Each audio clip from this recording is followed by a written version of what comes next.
हाँ जी, hello and welcome to all my dear students. क्या हाल चाल आप लोगों के, कैसे हो आप सब लोग। एक बार फिर से मैं आप सब लोगों का वेलकम करता हूं अर्जुना जेई 2024 बैच में। उम्मीद करता हूं सब बहुत ही बढ़िया होंगे और सब लोग लास्ट क्लास में जो हम लोगों ने पढ़ा है उसको रिवाइज करके आए होंगे। हाँ जी, सो वेरी गुड इवनिंग। क्या हाल चाल है बेटा आप लोगों के, कैसे हैं आप सब लोग? सब बढ़िया हो, एकदम मस्त।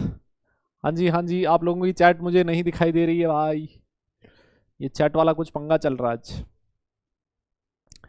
तो भाई लोगों, आपकी चैट मुझे नहीं दिखाई दे रही। मैं उम्मीद कर रहा हूँ मेरी आवाज़ आप लोगों को सुनाई दे रही है और मेरी शक्ल भी आपको दिखाई दे रही होगी, है ना।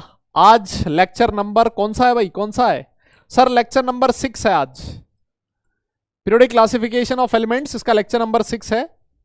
और स्लेटर्स रूल हम लोग लास्ट क्लास में पढ़ रहे थे, स्लेटर्स रूल को आज खत्म करेंगे। और पीरियोडिसिटी इन प्रॉपर्टीज, जो इस चैप्टर का सबसे इंपॉर्टेंट पोर्शन है, जिसमें इस चैप्टर से सबसे ज्यादा क्वेश्चंस पूछे जाते हैं, वो वाला पोर्शन करने वाले हैं। तो एक बार के लिए थोड़ा सा वेट कर लेते हैं, जैसे ही चैट स्टार्ट हो जाएगी फिर उसके बाद सेशन को स्टार्ट कर लेते हैं, है ना। तो इससे पहले मैं आपको बता देता हूं आज के में जो टॉपिक है, आज का जो सेशन है, उसमें क्या क्या चीजें पढ़ने वाले, है ना। तो भाई देखो, वैसे होमवर्क डिस्कशन को तो कुछ है नहीं आज की क्लास में ना। लास्ट क्लास में आज सच कुछ ज्यादा होमवर्क दिया नहीं था आपको। आज सबसे पहले स्लेटर्स रूल है, उसी को खत्म करेंगे।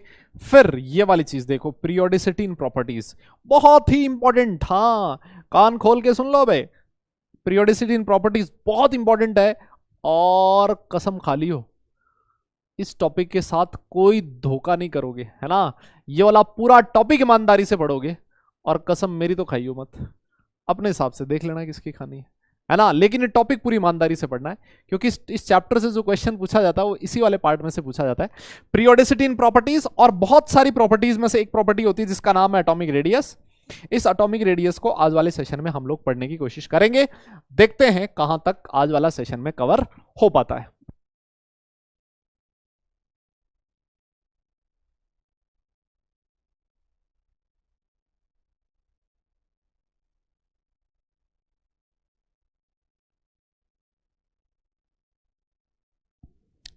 हाँ जी हाँ जी हाँ जी, तो बेटा थोड़ा सा वेट करते हैं, आपकी चैट का मैं इंतजार कर रहा हूँ। अगर आप लोगों की चैट आ जाएगी फिर उसके बाद सेशन स्टार्ट करेंगे ना। इससे कुछ पता नहीं लग रहा ना, क्या पता आपकी आवाज़ मेरी तक पहुंच रही हो, नहीं पहुंच रही है, पता चले मैं, हाँ, यहाँ तक स्लेटर रूल को खत्म निपटा दूं और तुमको जरा आवाज़ तो आई नहीं रही थी, कहाँ थे आप, है ना। तो एक बार के लिए थोड़ा सा वेट करते हैं, और अगर नहीं होता तो फिर उसके बाद स्टार्ट करेंगे सेशन। यस, स्लेटर्स रूल हम लोग लास्ट क्लास में पढ़ रहे थे। और ये जो स्लेटर्स रूल है, सबसे पहले तो एक बात बताओ, ये स्लेटर्स रूल कहां काम में आता था? लास्ट क्लास में बताया था ना मैंने, स्लेटर्स रूल किसके काम में आता था? सर हम लोग इसकी हेल्प से कैलकुलेशन करते हैं, किसकी? Calculation of shielding constant. Shielding constant को किससे दिखाते थे? सर सिग्मा से दिखाते थे। तो हम लोग शील्डिंग कांस्टेंट सिग्मा की कैलकुलेशन करते हैं स्लेटर्स रूल से। कुछ रूल थे इन भाई साहब ने, है ना, कि ये हो तो ऐसा करो, ये हो तो ऐसा करो, ये होता है। हालांकि ये अपने आप में 100% सही नहीं है, मैं आपको पहले ही बता दूं। ये एक जुगाड़ था, लेकिन हमें जुगाड़ देखना है। 100% सही नहीं है। एक और रूल था, है ना, लेकिन वो हमारे सिलेबस में नहीं है जिसको पढ़ना, वो काफी अच्छा मेथड था, लेकिन वो हम लोग सिलेबस में नहीं है तो उसको नहीं पढ़ेंगे, है ना। ज्यादा ज्ञान की प्राप्ति नहीं करनी, जो है उसी को समेट लें, वही अच्छा है ना। एक्स्ट्रा लेने से क्या फायदा यार, जो है वही साला काबू में नहीं आ रहा है ना। हाँ, अब देखो एक छोटी सी कहानी मैं आपको सिखा देता हूं। छोटी सी चीज क्या है, हम लोगों ने लास्ट क्लास में पढ़ा था कि यह है न्यूक्लियस, यह है इनर शेल का इलेक्ट्रॉन, यह है सेकंड शेल का इलेक्ट्रॉन, और यह है मान लो थर्ड शेल का electron. This is your valence shell, है ना। ये वाला जो शेल है बेटा कौन सा है? सर ये वैलेंस शेल है, आउटरमोस्ट शेल है। तो यहां पर एक इलेक्ट्रॉन है ना, जिसकी हम लोग बात कर रहे हैं। हम लोगों ने कहा था कि ये जो अंदर वाले इलेक्ट्रॉन्स होते हैं सब, ये जो अंदर वाले इलेक्ट्रॉन होते हैं सर, ये सारे इलेक्ट्रॉन इसको रिपेल करते हैं, सारे इलेक्ट्रॉन इसको रिपेल करते हैं साहब। यस, ये वाले भी करेंगे, ये वाले भी करेंगे, और इसकी वजह से नेट बाहर की तरफ एक रिपल्सिव फोर्स काम में आता है। बाहर की तरफ एक कौन सा फोर्स लगता था बेटा? ये मैं हल्का सा रिवाइज करवा देता हूं, है ना। बाहर की तरफ एक रिपल्शन फोर्स लगता था, और यही जो रिपल्शन फोर्स था इसको हम लोग किस में दिखाते थे? सिग्मा में। अबे याद है ना तुम्हें दादा, ये याद है ना, जेड इफेक्टिव क्या होता था? Z minus sigma. Sir Z होता था न्यूक्लियर चार्ज, जो अट्रैक्शन फील करता था आउटर इलेक्ट्रॉन, वो अगर उस अट्रैक्शन में से आप रिपल्शन को माइनस कर दो, आप रिपल्शन को माइनस कर दो तो बनता था हमारा इफेक्टिव न्यूक्लियर चार्ज। अरे रिवाइज करके आए हो या नहीं? ये नाम सुने सुने लग रहे हैं या सुने सुने लग रहे हैं? लास्ट ही क्लास में पढ़ा है, ज्यादा दिन भी नहीं हुए यार, अभी तो संडे ही तो गया एक। यस, तो बेटा ये जो रिपल्शन है आउटर मोस्ट इलेक्ट्रॉन पे जो लग रहा है, उसको कौन कंसिडर करता है सर? उसको सिग्मा कंसिडर करता है। रिपल्शन को कौन कंसिडर करता है? सिग्मा कंसिडर करता है सर। यस, और सर एक बात और बता दें, ये जो सिग्मा है, सिग्मा की वैल्यू होती है, इस सिग्मा की वैल्यू में जो कंट्रीब्यूशन होता है, ये हर एक अंदर शेल का इलेक्ट्रॉन और साथ साथ बाहर वाला इलेक्ट्रॉन, हर इलेक्ट्रॉन थोड़ा थोड़ा थोड़ा थोड़ा कंट्रीब्यूट करता है इस सिग्मा में, है ना। अपने शेल का इलेक्ट्रॉन का कुछ कंट्रीब्यूशन होगा रिपल्शन में, इससे पहले वाले शेल के इलेक्ट्रॉन का कुछ कंट्रीब्यूशन होगा, उससे पहले वाले इलेक्ट्रॉन का कुछ कंट्रीब्यूशन होगा सिग्मा में। ये जो स्लेटर भाई साहब थे, इन्होंने कंट्रीब्यूशन के बारे में ही बताया था कि जो इलेक्ट्रॉन्स होते हैं इनर शेल के या फिर सेम शेल के, उनका इस सिग्मा में कंट्रीब्यूशन कितना होता है किसी भी इलेक्ट्रॉन के लिए। बस ये रूल है, रूल के अकॉर्डिंग हम लोग चलेंगे, हमें उत्तर मिल जाएगा, ज्यादा टेंशन लेने की जरूरत नहीं है। लेकिन तुम्हारी चैट अभी भी मुझे दिखाई नहीं दे रही है ना। आओ देखें, एक चीज और देखो, ये भी मैंने आप लोगों को करवा दिया था कि सबसे पहले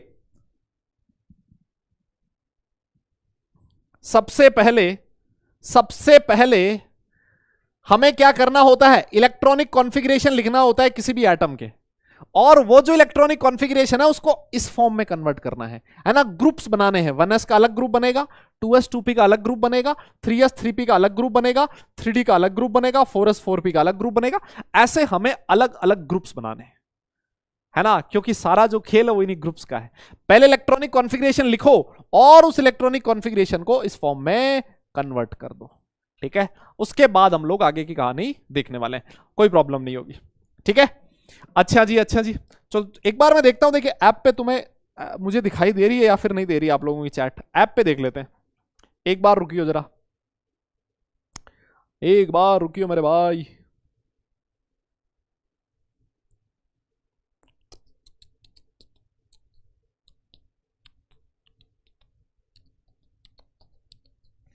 कहाँ गया अर्जुना जेई? ये रहा अर्जुना जेई में लाइव क्लास चल रही है कोई, इनऑर्गेनिक की लाइव चल रही है।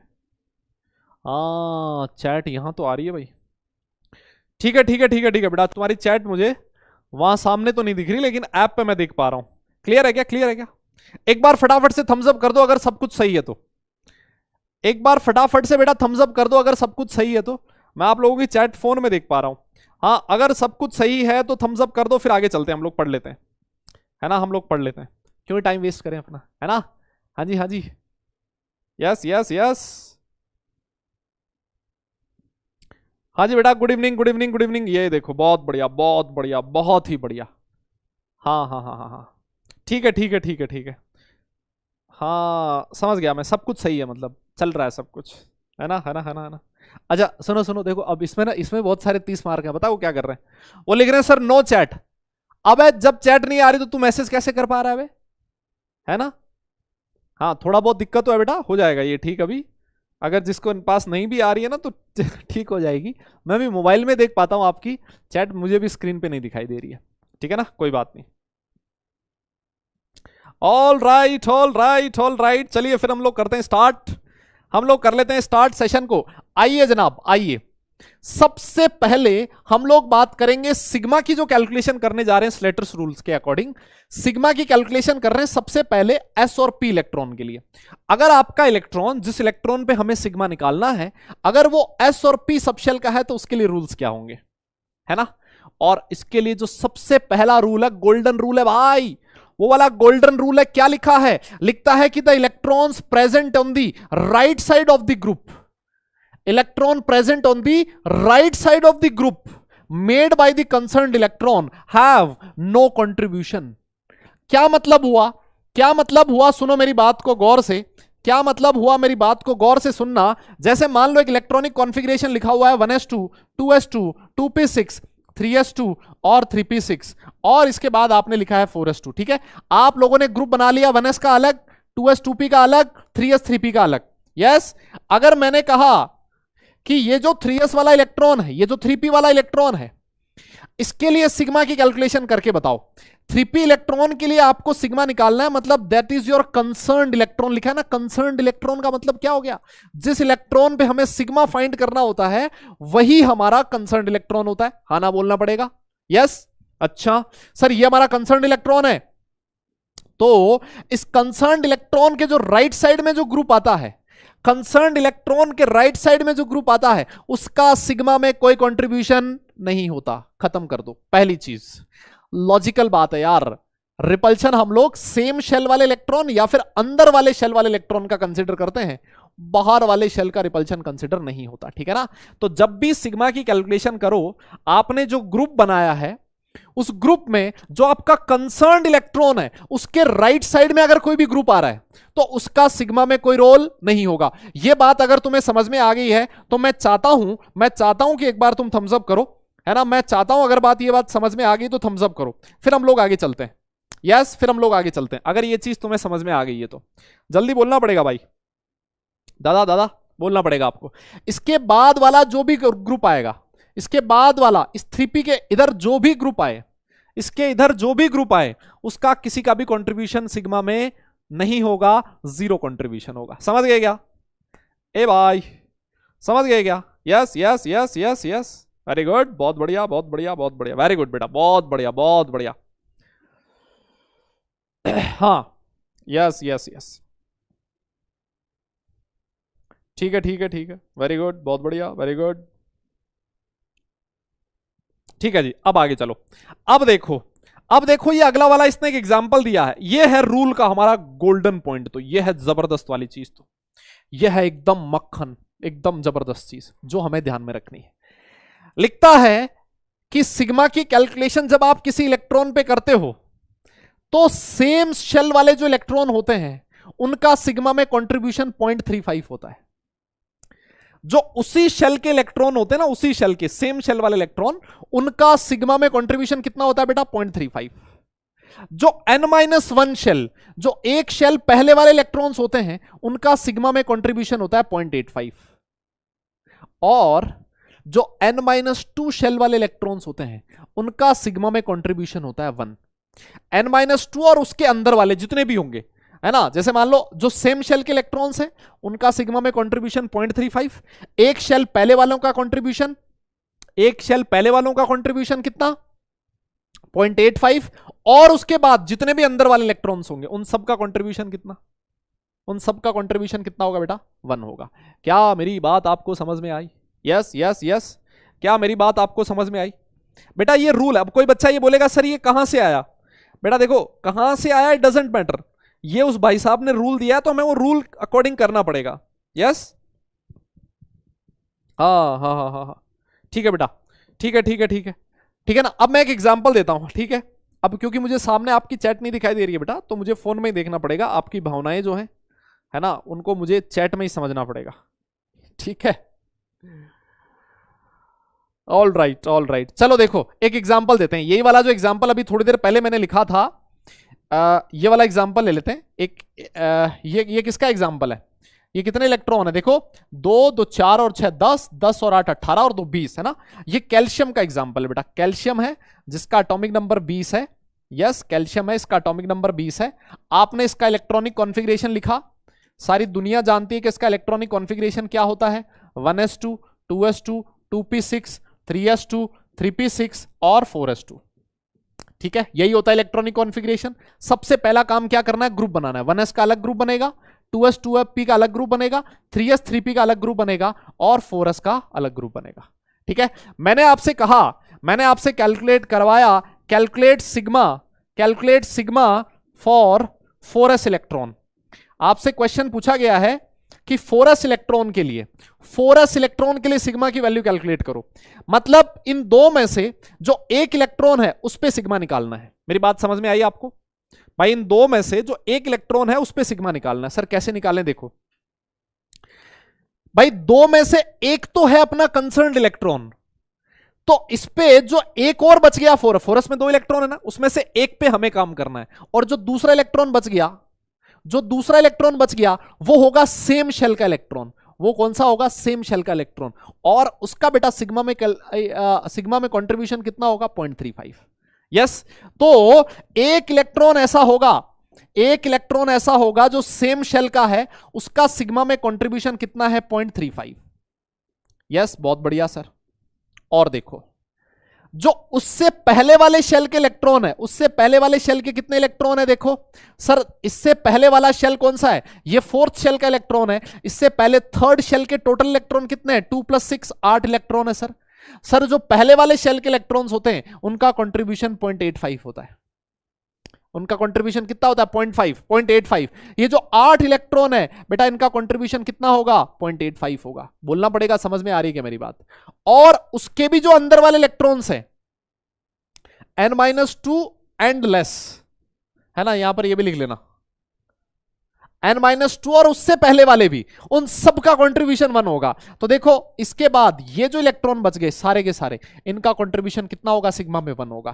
तो ये कितने इलेक्ट्रॉन्स हैं सर, 2 6 8 और 2 10। सर ये जो 10 इलेक्ट्रॉन है इनका सिग्मा में कंट्रीब्यूशन होगा 1। क्या मेरी बात समझ में आई? आप एक बार इसको कैलकुलेट करके देखो जरा कितना मिल रहा है। ये हो गया बेटा 0.35, ये 10 हो जाएगा, और 8 को आप मल्टीप्लाई करो 0.85 से, कितना मिल रहा है, कोई बता सकता है क्या मुझे, कोई बता सकता है मुझे? कैलकुलेटर निकाल लेते हैं, है ना, कैलकुलेटर है हमारे पास, ऐसी क्या बात है। हाँ जी, 8 को 0.85 से, बेटा अभी मैं 2-3 एग्जांपल और दूंगा ना, सब समझ में आ जाएगा। 8 को 0.85 से मल्टीप्लाई करते हैं सर, ये हो गया है 6.8। ठीक है, 6.8 में हमने जोड़ दिया कितना, हमने जोड़ दिया, प्लस कहां गया भाई, यस, अबे प्लस कहां गया आज, ये रहा ना भाई, मैं कहां जा रहा हूं, हाँ 6.8 में 0.35 जोड़ दिया, और सर ये मिल गया 7.15, उसमें 10 जोड़ दिया, ये हो गया सर 17.15। ये आ गया सिग्मा का वैल्यू, 17.15 आ गया इस 4s इलेक्ट्रॉन के लिए सिग्मा। ठीक है ना, अगर मैं आपसे पूछूं व्हाट इज जेड इफेक्टिव, इस इलेक्ट्रॉन के लिए इफेक्टिव न्यूक्लियर चार्ज बताओ, तो आप निकाल लोगे सर, इफेक्टिव न्यूक्लियर चार्ज होता है जेड माइनस सिग्मा। जेड की जो वैल्यू है सर वो है 20, जेड की जो वैल्यू है वो है 20, उसमें से 17.15 माइनस कर दो, वो आपको मिल जाएगा जेड इफेक्टिव। बोलिए बेटा, कुछ कुछ तो समझ में आया होगा ना, बेटा कुछ कुछ तो समझ में आया होगा ना, यस यस यस, बोलिए बोलिए बेटा, इसका कोई यूनिट नहीं होता, इसका कोई यूनिट नहीं होता, यस बेटा, समझ में आया क्या, क्या ये कैलकुलेशन सही है? हाँ जी हाँ जी हाँ जी, क्या ये कैलकुलेशन सही है बेटा, आपको समझ में आ गई मेरी बात? अरे भाई बोलो ना यार, अरे भाई बोलो ना यार, कितना मिल जाएगा, 2.85 मिल जाएगा, कितना मिल जाएगा, 2.85 मिल जाएगा। यस, और एग्जांपल दूं, और देखो और देखो और देखो, अभी है ना, अभी एकदम से समझ में आएगा, अभी सारी कहानी समझ में आएगी। जैसे मान लो यही वाला, वापस से मैं लिख रहा हूं, यही वाला एलिमेंट है, यही वाला एलिमेंट है, इसका इलेक्ट्रॉनिक कॉन्फ़िगरेशन यही वाला है, 1s2 2s2 2p6 3s2 3p6 4s2। Yes, तो आपने ग्रुप बना दिया, ये रहा ये रहा ये रहा और ये रहा, ठीक है, ये आपने ग्रुप बना दिया। आज आपको क्या करना है, क्वेश्चन है, जिन लोगों को नहीं समझ में आया वापस समझ लो, जिन लोगों को नहीं समझ में आया वापस समझ लो। अगर आपसे क्वेश्चन पूछे कि calculate sigma for 3s electrons, sigma की कैलकुलेशन करो किसके लिए, 3s इलेक्ट्रॉन के लिए, तो आप बोलोगे सर जो 3s है वो इस वाले ग्रुप में आ रहा है, सर इसके बाद वाले जो भी ग्रुप आते हैं उनका सिग्मा में कोई कंट्रीब्यूशन नहीं होता, बाद वाले ग्रुप्स का सिग्मा में कोई कंट्रीब्यूशन नहीं होगा सर, ठीक है। अच्छा एक बात बताओ, 3s वाला जो इलेक्ट्रॉन है, इसमें से एक इलेक्ट्रॉन तो हमारे काम का है, दो काम के नहीं है, एक इलेक्ट्रॉन पे सिग्मा निकालना है हमें। यस, तो सर एक इलेक्ट्रॉन पे सिग्मा निकालना है, तो सर 3s में एक इलेक्ट्रॉन बचेगा जो उस पर रिपल्शन लगा रहा होगा। तो सेम शेल के कितने इलेक्ट्रॉन्स हैं आज, सर सेम शेल के इलेक्ट्रॉन्स है 6 और 1 7, सर 7 इलेक्ट्रॉन ऐसे हैं, सर 7 इलेक्ट्रॉन ऐसे हैं जो सेम शेल के हैं, और सेम शेल के इलेक्ट्रॉन का जो कंट्रीब्यूशन होता है सर वो कितना होता है, 0.35 होता है। सेम शेल के जो इलेक्ट्रॉन्स होते हैं बेटा, उनका सिग्मा में कंट्रीब्यूशन कितना होता है, 0.35 होता है। मेरी बात समझ में आ गई, बहुत बढ़िया। और देखो उससे जो एक पहले वाला है n-1 में कितने इलेक्ट्रॉन है, ये रहा n-1, देखो n is equal to 3, third वाले के लिए निकालना है। एक पहले वाला शेल, ये 8 इलेक्ट्रॉन है सर, 8 इलेक्ट्रॉन का कंट्रीब्यूशन कितना होगा, 0.85 होगा कि नहीं होगा, अरे बोलो, प्लस 8 का कंट्रीब्यूशन कितना हो गया, 0.85 हो गया, ठीक है। और सर 2 इलेक्ट्रॉन ऐसे हैं जिनका कंट्रीब्यूशन पूरा का पूरा रहने वाला है। बोलिए क्या ये चीज समझ में आई आपको? अब तो बहुत आसान है ना यार, देखो ना यार कितना इजी है भाई, कितना इजी है। कैलकुलेट कर लोगे क्या तुम? 7 को मल्टीप्लाई कर दिया 0.735 से, तो बेटा ये मिल गया 2.45, यस। और देखो कैलकुलेट कर ही लेते हैं ना पूरा, 8 को मल्टीप्लाई करो 0.85 से, तो ये मिल गया सर 6.8, और सर ये 2 तो है ही, है ना। बस तो क्या दिक्कत है, बस तो हो गया खत्म। ये कितना मिल रहा है हमें, 2.45, ये मिल रहा है हमें 11.25, ठीक है। ये कितना मिल रहा है बेटा, 11.25, यस। और देखो, और सर अगर हमें इसके लिए सिग्मा मिल गया, तो अगर मुझे z इफेक्टिव निकालना हो तो मैं z माइनस सिग्मा कर दूंगा। मेरे पास z है बेटा 20 में से 11.25 माइनस कर दूंगा, वही मेरा इफेक्टिव न्यूक्लियर चार्ज आएगा। अब बोलना पड़ेगा, अब समझ में आया कि नहीं आया? यस यस यस यस, अब आपको बोलना पड़ेगा क्या ये चीज समझ में आई कि नहीं आई। हाँ जी हाँ जी हाँ जी, आपको बताना पड़ेगा क्या ये चीज समझ में आई कि नहीं आई। बेटा बोलना पड़ेगा क्या ये चीज समझ में आई कि नहीं आई। हाँ जी हाँ जी हाँ जी,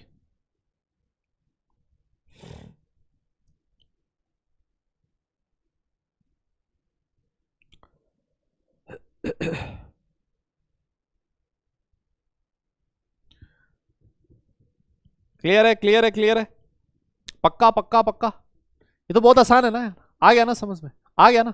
एक और एग्जांपल दे दूं क्या, एक और एग्जांपल दे दूं क्या, एक और एग्जांपल देता हूं, चलो चलो एक और एग्जांपल देते हैं, लास्ट एग्जांपल है फिर आगे चलेंगे, लास्ट एग्जांपल है फिर आगे चलेंगे। देखो मान लो मैंने लिख दिया z is equal to 26, z is equal to 26 किसका होता है, आयरन का होता है। अगर आप इसका इलेक्ट्रॉनिक कॉन्फ़िगरेशन देखोगे ना, तो वो आएगा sir 1s2 2s2 2p6 3s2 3p6 4s2 3d6, ये इसका है एक्चुअल इलेक्ट्रॉनिक कॉन्फ़िगरेशन, ठीक है। ये तो एक्चुअल इलेक्ट्रॉनिक कॉन्फ़िगरेशन है। हमें क्या करना है इस, ओ भाई साहब, हाँ हमें क्या करना है, इस इलेक्ट्रॉनिक कॉन्फ़िगरेशन को उस वाली फॉर्म में कन्वर्ट करना है जिसमें हमें स्लेटर भाई साहब ने बोला था। यस, तो आइए जनाब उस वाली फॉर्म में कन्वर्ट कर लेते हैं, ऐसी क्या बात है। पहला ग्रुप बनेगा 1s का, दूसरा ग्रुप बनेगा बेटा 2s और 2p का, तीसरा ग्रुप बनेगा 3s और 3p का, चौथा ग्रुप बनेगा 3d का, और पांचवा ग्रुप बनेगा 3s का। ये देखो ये बनेंगे ग्रुप, यस यस। अब देखो अगर मैं आपसे पूछूं कि सिग्मा फॉर 4s इलेक्ट्रॉन कितना होगा, एक इलेक्ट्रॉन पे हमें सिग्मा निकालना है, तो एक ही तो इलेक्ट्रॉन बचा पीछे जो उस पे सिग्मा लगाएगा, एक ही तो बचा जो उस पे रिपल्शन लगाएगा। तो सेम शेल में एक इलेक्ट्रॉन है, एक इलेक्ट्रॉन सर 0.35 का कंट्रीब्यूशन करेगा। सर n-1 वाले जो इलेक्ट्रॉन्स होते हैं, n-1 कितना हो जाएगा बताइए, n-1 शेल के कितने इलेक्ट्रॉन है। देखो यहां पर एक गलती हो सकती है, n-1 मतलब अगर n is equal outermost shell 4 है ना, तो n-1 का मतलब 3, तो 3 वाले में सारे गिनने हैं, 3s भी 3p भी और 3d भी। Yes yes yes, 3s 3p 3d सारे गिने जाएंगे ना भाई, n-1 शेल तो ये टोटल कितने इलेक्ट्रॉन है, 6 और 6 12, 12 और 2 14, तो 14 इंटू 0.85, ठीक है। और सर बाकी जो बच गए सबका कंट्रीब्यूशन 1 होगा, इनका कंट्रीब्यूशन 1 होगा, 2 4 6 8 और 2 10, बस 10 का कंट्रीब्यूशन 1 होगा, ठीक है ना। तो 4s इलेक्ट्रॉन के लिए सिग्मा कितना होगा, इस तरह से आप कैलकुलेट कर सकते हो। मेरे हिसाब से कहानी आपको समझ में आ चुकी है, बोलना पड़ेगा यस यस यस, हाँ ना बोलना, डन बता देना। अगर नोट कर लिया हो तो डन लिख देना, फिर आगे चलेंगे। अगर नोट कर लिया तो डन लिख देना बेटा, आगे चलेंगे फिर। हाँ जी हाँ जी, अगर नोट कर लिया तो बेटा डन लिख देना, फिर आगे चलेंगे।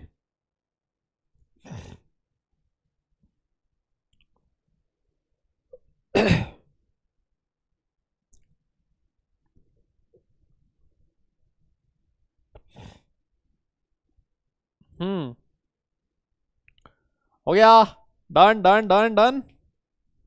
क्या आप बात कर रहे हो, मतलब बहुत बढ़िया बेटा, बहुत बढ़िया।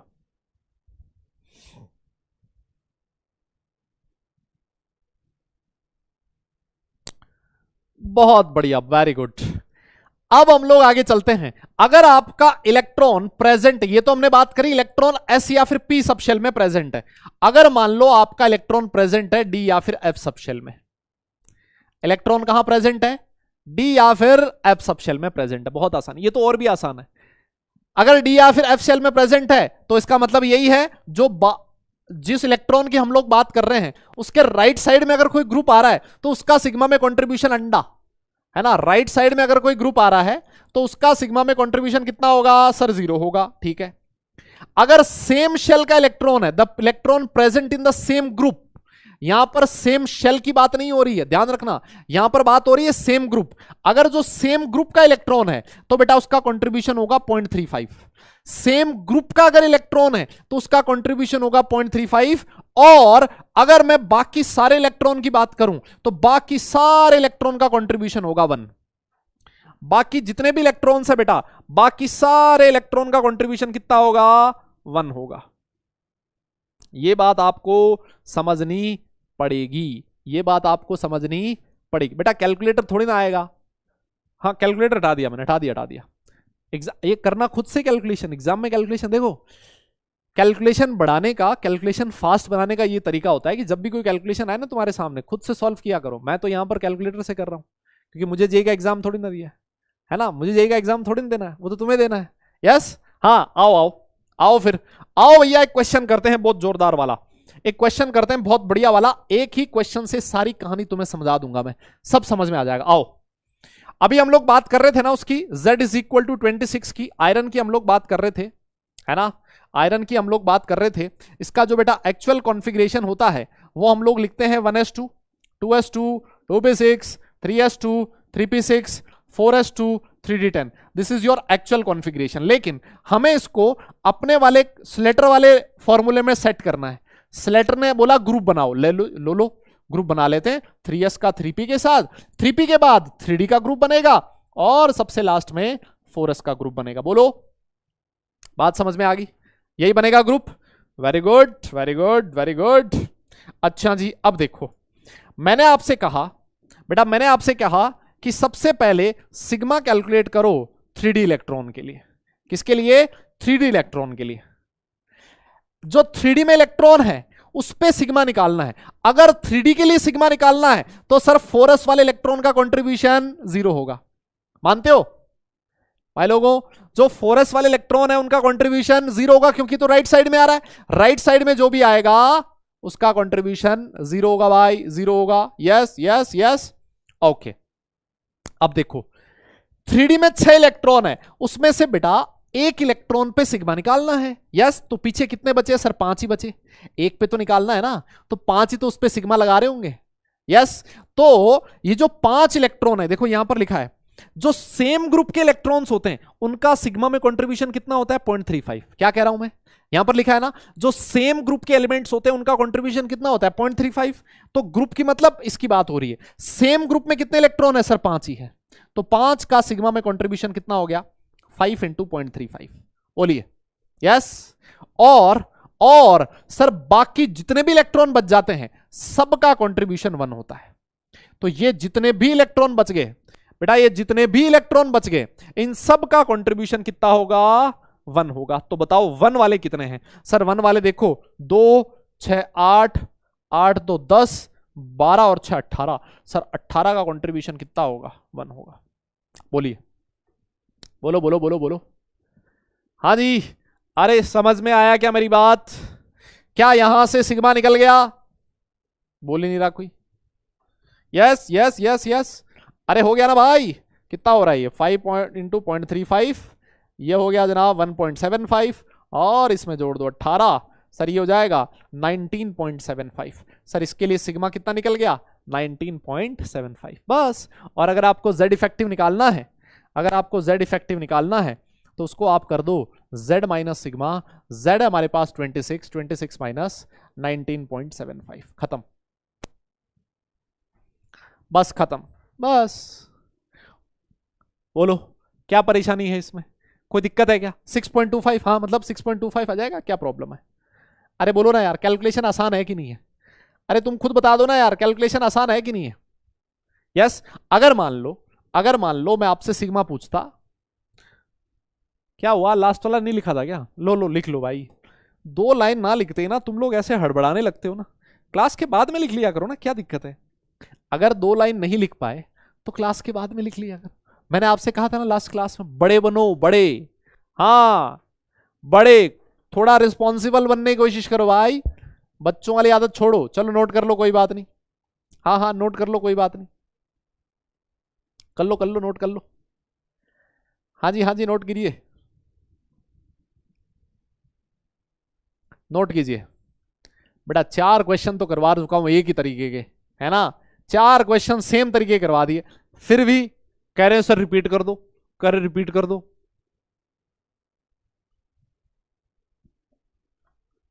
एक ही तरीके के 4 क्वेश्चन कर लिए हैं। पैराशूट से मत उतरो, क्लास में रहो भाई, क्लास में रहोगे तभी समझ में आएगा, नहीं तो बीच बीच में क्लास में आओगे जाओगे ना, फिर नहीं समझ आना।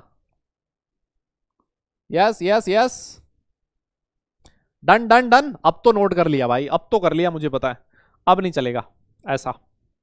हाँ अब देखो, मान लो मैं आपसे कहूं, क्या कहूं कि भाई तू एक काम कर सिग्मा निकाल ले, तो एक काम कर सिग्मा निकाल ले, किसके लिए, किसके लिए निकालोगे सिग्मा, बोलो ना।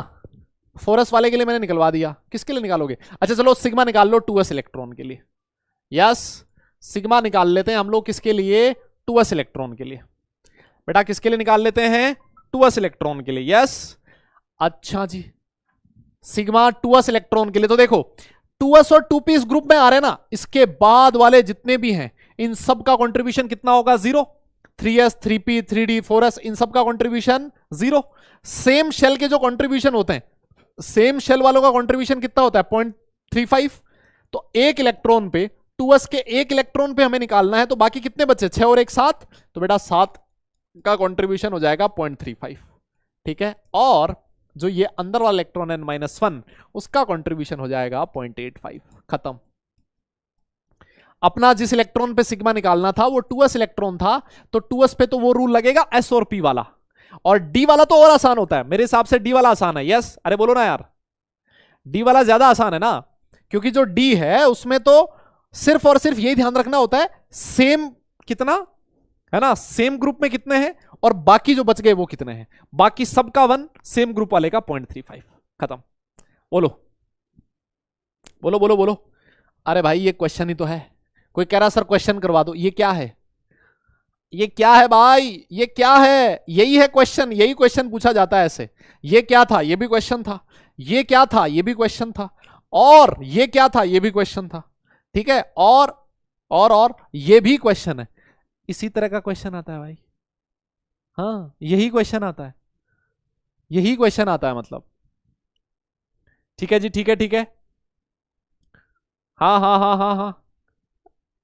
अबे रॉन्ग क्या, क्या रॉन्ग, अरे बेटा सिग्मा हमारा 2s इलेक्ट्रॉन के लिए निकालना है, s के लिए निकालना है, तो जब s और p के लिए निकालना है तो ये वाला रूल लगेगा। अरे यार तुम भूल जाते हो यार, s और p में ये वाला रूल लगेगा, सेम वालों में 0.35, n-1 वालों में 0.85। तो हम लोग यहां पर सिग्मा किसके लिए निकाल रहे हैं, सिग्मा हम लोग 2s के लिए निकाल रहे हैं, जिस इलेक्ट्रॉन पर सिग्मा निकालना है वो s में है, तो s में है तो s वाला रूल लगेगा, यस। और अगर p वाला है तो p वाला रूल, d वाला है तो d वाला रूल लगेगा। हम लोग यहां पर 3d के लिए निकाल रहे थे तो d वाला रूल लगेगा, यहां पर हम लोग s के लिए निकाल रहे हैं तो s वाला रूल लगेगा। s वाला रूल क्या कहता है, सेम वालों का कंट्रीब्यूशन 0.35, यस। यहां पर देखो टोटल 8 है, 8 में से एक इलेक्ट्रॉन पे सिग्मा निकालना है तो 7 बचे, 7 का कंट्रीब्यूशन कितना होगा 0.35, और ये जो n-1 वाले हैं इनका कंट्रीब्यूशन कितना होगा 0.85, खत्म, 2 का कंट्रीब्यूशन 0.85 होगा। अरे भैया जो कंसर्न्ड इलेक्ट्रॉन होता है उस पे तो सिग्मा निकाल रहे हैं ना भाई, अबे यार तुम मतलब कैसा क्वेश्चन पूछ रहे हो, जिस कंसर्न्ड इलेक्ट्रॉन का मतलब क्या हो गया, एक इलेक्ट्रॉन पे तो सिग्मा निकाल रहे हैं ना, तो उसको कंसिडर थोड़ी ना करना है, जिस इलेक्ट्रॉन पे सिग्मा निकाल रहे हैं उसको कंसिडर थोड़ी ना करना है भाई, है ना, उस पे सिग्मा निकालेंगे तो बाकी उस पे बाकी जो इलेक्ट्रॉन्स हैं वो सिग्मा अप्लाई कर रहे हैं, उसको कंसिडर नहीं करना है, हाँ समझे, डन। हो गया हो गया हो गया। तो इस तरह के क्वेश्चन कर लोगे ना, बोलो बोलो बोलो बोलो, इस तरह के क्वेश्चंस हो जाएंगे मेरे हिसाब से, इस तरह के क्वेश्चन तुम सॉल्व कर लोगे। यस, मैं आगे चलूं, आगे चलूं, डन लिखो एक बार थम्स अप करो, देखिए कितने लोगों को समझ में आ गया ये कॉन्सेप्ट। एक बार थम्स अप करो, देखिए कितने लोगों को समझ में आ गया ये कॉन्सेप्ट, तभी मुझे समझ में आएगी कहानी। हाँ जी हाँ जी, एक बार थम्स अप कर दो बेटा, वहीं से मुझे समझ में आएगा कितने लोग एकदम कंफर्टेबल हैं इसके लिए। यस यस यस, हाँ जी हाँ जी हाँ जी, जल्दी बोलिए जनाब। हाँ जी हाँ जी हाँ जी। आज पता नहीं चैट इतनी धीरे क्यों चल रही है, चैट पता नहीं धीरे चल रही है या क्लास में बच्चे कम है। हो गया हो गया हो गया, अरे क्या बात लड़कों, क्या बात, डन डन डन, देख रहे हो देख रहे हो, इतनी आसान चीजें समझ में तो आनी थी। आइए आइए हम लोग आगे चलते हैं, और जो सबसे इंपॉर्टेंट पोर्शन है अब इस पूरे चैप्टर में हम लोग इसी की बात करने वाले हैं, पीरियोडिसिटी इन प्रॉपर्टीज, जो कि बहुत इंपॉर्टेंट है। चांद तारे सितारे लगा लेना, जो लिखना है इसके ऊपर लिख लेना, है ना। बहुत सारे लोग अलग अलग नाम लिखते हैं, अरे लिखते हो ना किसी के नाम का पहला लेटर, यस, या फिर कुछ लोग कोड वर्ड में कुछ चीज लिखते हैं, है ना है ना है ना है ना, है ना? लिखते हो ना, बहुत बढ़िया। चलिए, पीरियोडिसिटी इन प्रॉपर्टीज, सबसे पहला क्वेश्चन आपके दिमाग में आता है, सबसे पहला क्वेश्चन आपके दिमाग में आता है कि सर ये पीरियोडिसिटी का मतलब क्या है ना। पहला क्वेश्चन आपके दिमाग में आना चाहिए कि what is the meaning of periodicity. तो देखो, आप लोगों ने ऐसा सुना है क्या कभी, जैसे मान लो एक ग्रुप की बात करूं, मैं एक ग्रुप की बात करूं, आप लोगों ने ऐसा सुना है कभी कि एक ग्रुप में डाउन द ग्रुप जाने पर जो साइज होता है एटम का बढ़ता है, ऐसा सुना आप लोगों ने। और मैंने एक चीज आपको और सिखाई थी कि जब आप डाउन द ग्रुप जाते हो तो मेटालिक कैरेक्टर बढ़ता है। क्या बढ़ता है? मेटालिक कैरेक्टर इंक्रीज करता है। हम लोगों ने यह भी लिखा था कि जब आप एक पीरियड में लेफ्ट टू राइट जाते हो तो उसमें नॉन मेटालिक कैरेक्टर बढ़ता है।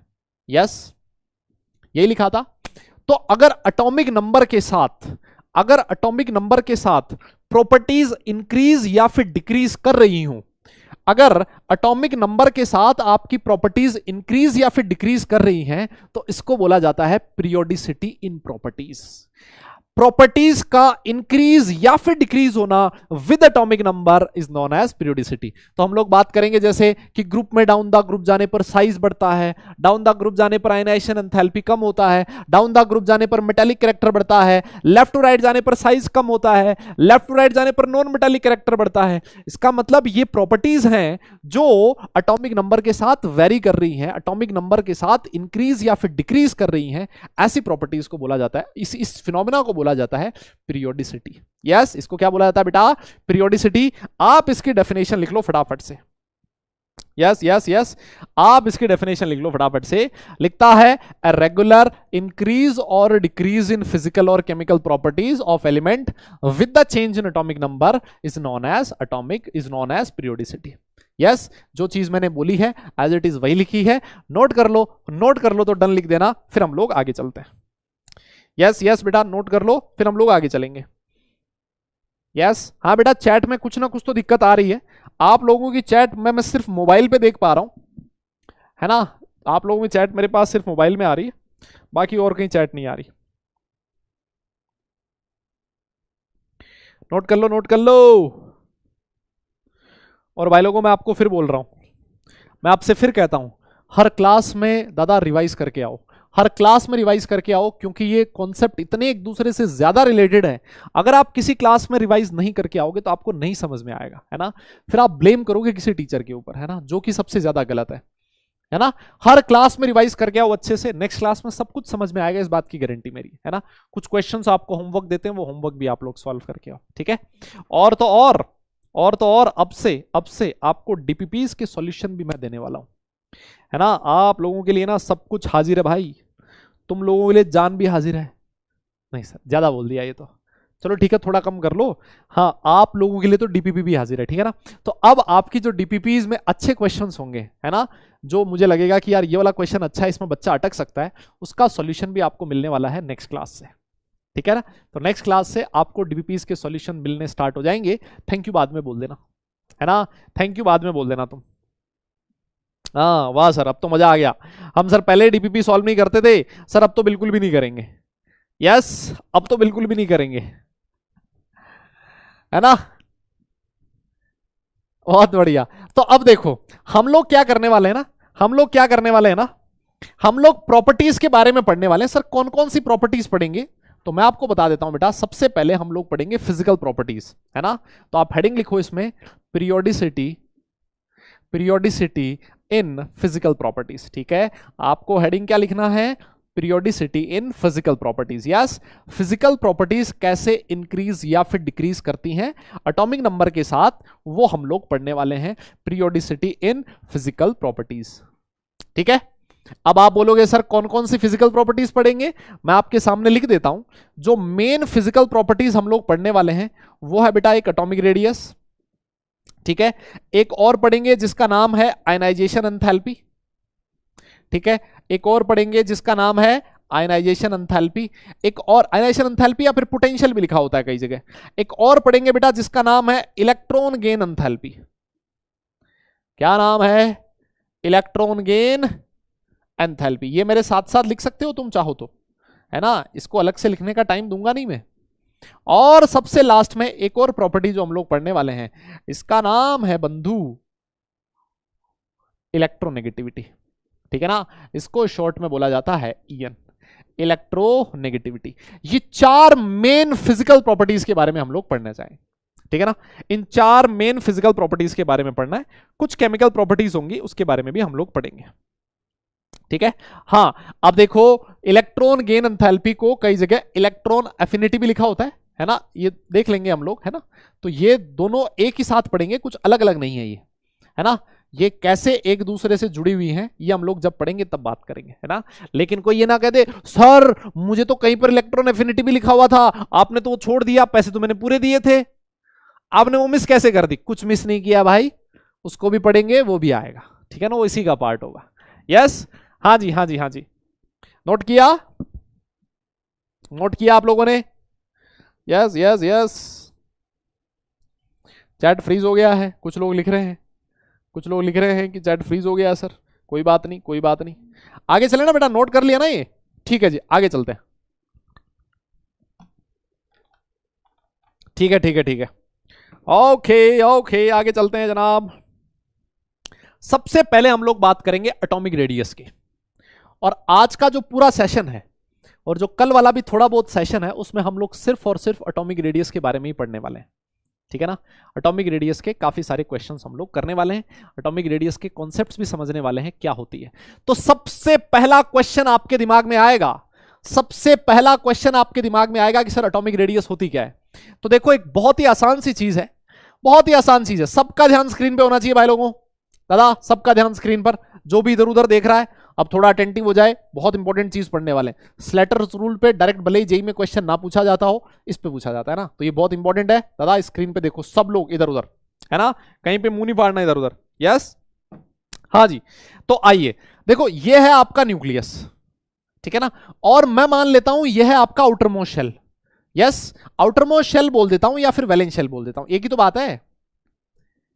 ए दादा बोलना है यार, मैं भले ही आउटरमोस्ट शेल बोल दूं, मैं भले ही आउटरमोस्ट शेल बोल दूं या फिर वैलेंस शेल बोल दूं, क्या दोनों में कोई डिफरेंस है क्या। आप बोलोगे सर हम तो पढ़े लिखे लोग हैं, कोई डिफरेंस नहीं है सर। यस, ये आउटरमोस्ट शेल है।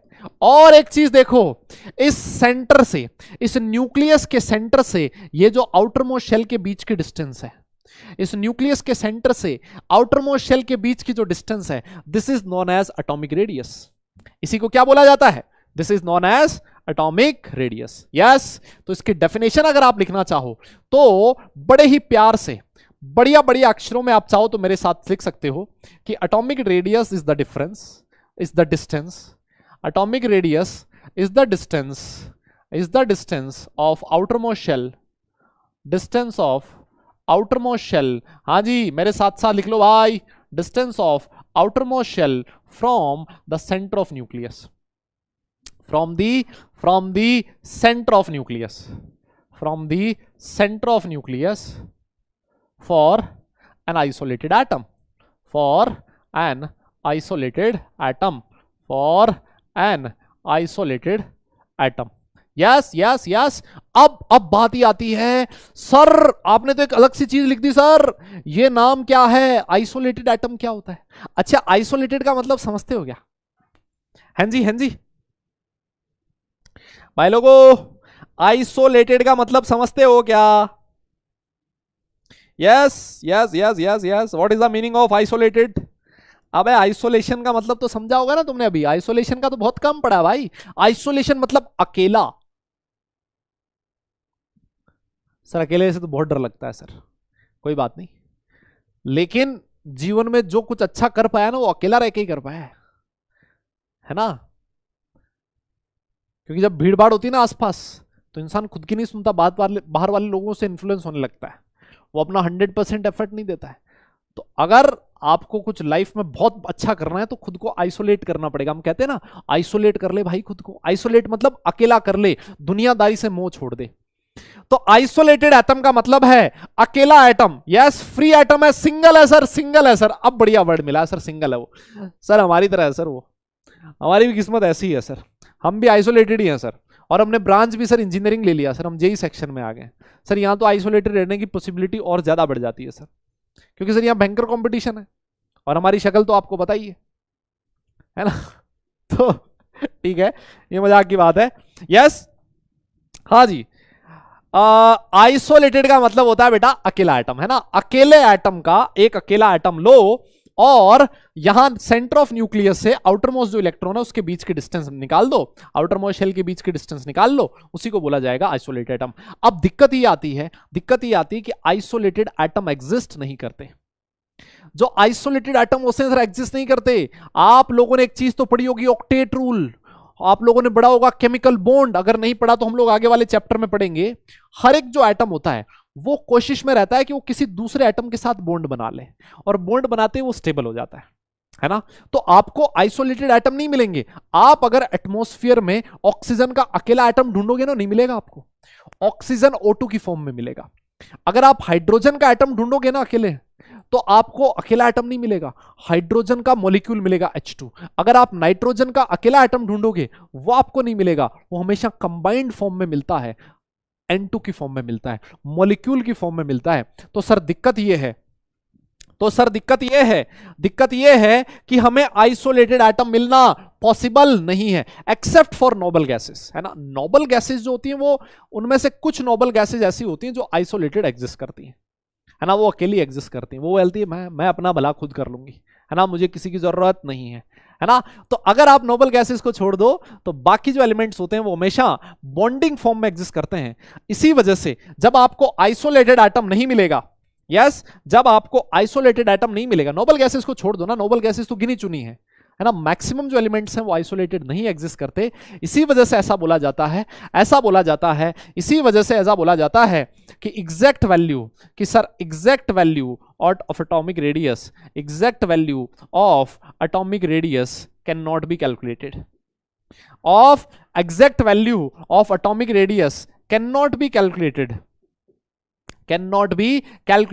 कोई पूछ ले भाई क्यों नहीं कैलकुलेट कर सकते? Because it is not possible to get isolated atom, और चाहो तो आप यहां पर ब्रैकेट में भी लिख सकते हो एक्सेप्ट फॉर नोबल गैसेस, है ना? नोबल गैसेस का फिर भी मिल जाता है लेकिन बाकी का नहीं मिलता, ठीक है ना? एक तो ये रीजन है कि एग्जैक्ट वैल्यू क्यों नहीं फाइंड कर सकते, इसलिए फाइंड नहीं कर सकते क्योंकि आपको आइसोलेटेड एटम नहीं मिलेगा। एक रीजन और है, कोई बता सकता है? आप लोगों में से कितने लोगों को हाइजेनबर्ग अनसर्टेनिटी प्रिंसिपल याद है? ईमानदारी से हाथ खड़ा करो। कितने बच्चे ऐसे हैं जिनको हाइजेनबर्ग अनसर्टेनिटी प्रिंसिपल याद है? कितने बच्चे ऐसे हैं? Yes yes yes yes. दादा हाँ ना बोलना पड़ेगा भाई, यस यस, बोलो बोलो बोलो। कितने लोगों को हाइजेनबर्ग अनसर्टेनिटी प्रिंसिपल याद है? कितने लोग हैं? पक्का याद है? हाइजेनबर्ग ने क्या बोला था? हाइजेनबर्ग ने बोला था कि इलेक्ट्रॉन की एग्जैक्ट पोजीशन आप पता नहीं लगा सकते, आप बता ही नहीं सकते कि इलेक्ट्रॉन किस पाथ पे घूम रहा है, हम लोग सिर्फ प्रोबेबिलिटी बता सकते हैं। लेकिन यहां तो कह रहे हो आप कि आउटरमोस्ट शेल, आउटरमोस्ट शेल कहां है ये हमें पता ही नहीं है सर। किसने बोला ये? हाइजेनबर्ग अनसर्टेनिटी प्रिंसिपल के अकॉर्डिंग हम लोग ये बात बोल रहे हैं। यस, तो एटॉमिक रेडियस की बेटा एग्जैक्ट वैल्यू इसलिए कैलकुलेट नहीं की जा सकती, पहली चीज तो आपको आइसोलेटेड एटम नहीं मिलेगा, और दूसरी चीज वो जो हाइजेनबर्ग अनसर्टेनिटी प्रिंसिपल है वो ये कहता है कि आपका जो आउटरमोस्ट शेल है, आउटरमोस्ट इलेक्ट्रॉन है, उसकी पोजीशन अनसर्टेन है, 100% एक्यूरेसी के साथ उसकी पोजीशन आप बता नहीं सकते। So this is the reason कि आप आइसोलेटेड स्टेट में कभी भी एटम की रेडियस कैलकुलेट नहीं कर सकते। मेरी बात समझ में आई? यस यस यस यस, बोलो बोलो बोलो, क्लियर है क्या मेरी बात? तो सर फिर हम लोग जो एटॉमिक रेडियस पढ़ने वाले हैं वो कौन सी रेडियस पढ़ेंगे? वो पढ़ेंगे बेटा हम लोग बॉन्डिंग स्टेट में रेडियस। ठीक है, हम लोग कौन सी स्टेट में पढ़ेंगे? बॉन्डिंग स्टेट में रेडियस। ठीक है ना? तो चलिए फिर इस बात को याद रखें कि जो एटॉमिक रेडियस है कैलकुलेट की जाती है in bonding state. Atomic radius कौन सी स्टेट में कैलकुलेट की जाती है बेटा? Atomic radius is calculated in bonding state, है ना? आपका एटम जब बॉन्ड बना रहा होगा, क्योंकि एटम बॉन्ड बनाता हुआ ही मिलेगा, अकेला मिलेगा ही नहीं, है ना सर? अकेला मिलेगा नहीं, इसी वजह से हम लोग आइसोलेटेड एटम में तो उसकी रेडियस नहीं निकाल सकते, लेकिन बॉन्डिंग स्टेट में रेडियस निकाल सकते हैं। अब बात ही आती है कि सर आपका जो एटम है वो कौन कौन से बॉन्ड बना सकता है? फटाफट बताओ, आप लोगों ने कितने बॉन्ड सुने हुए अभी तक? इसको नोट करो, नोट कर लो तो डन लिख देना, इसको नोट करो और नोट हो जाए तो डन लिखना, फिर आगे चलते हैं। यस यस यस,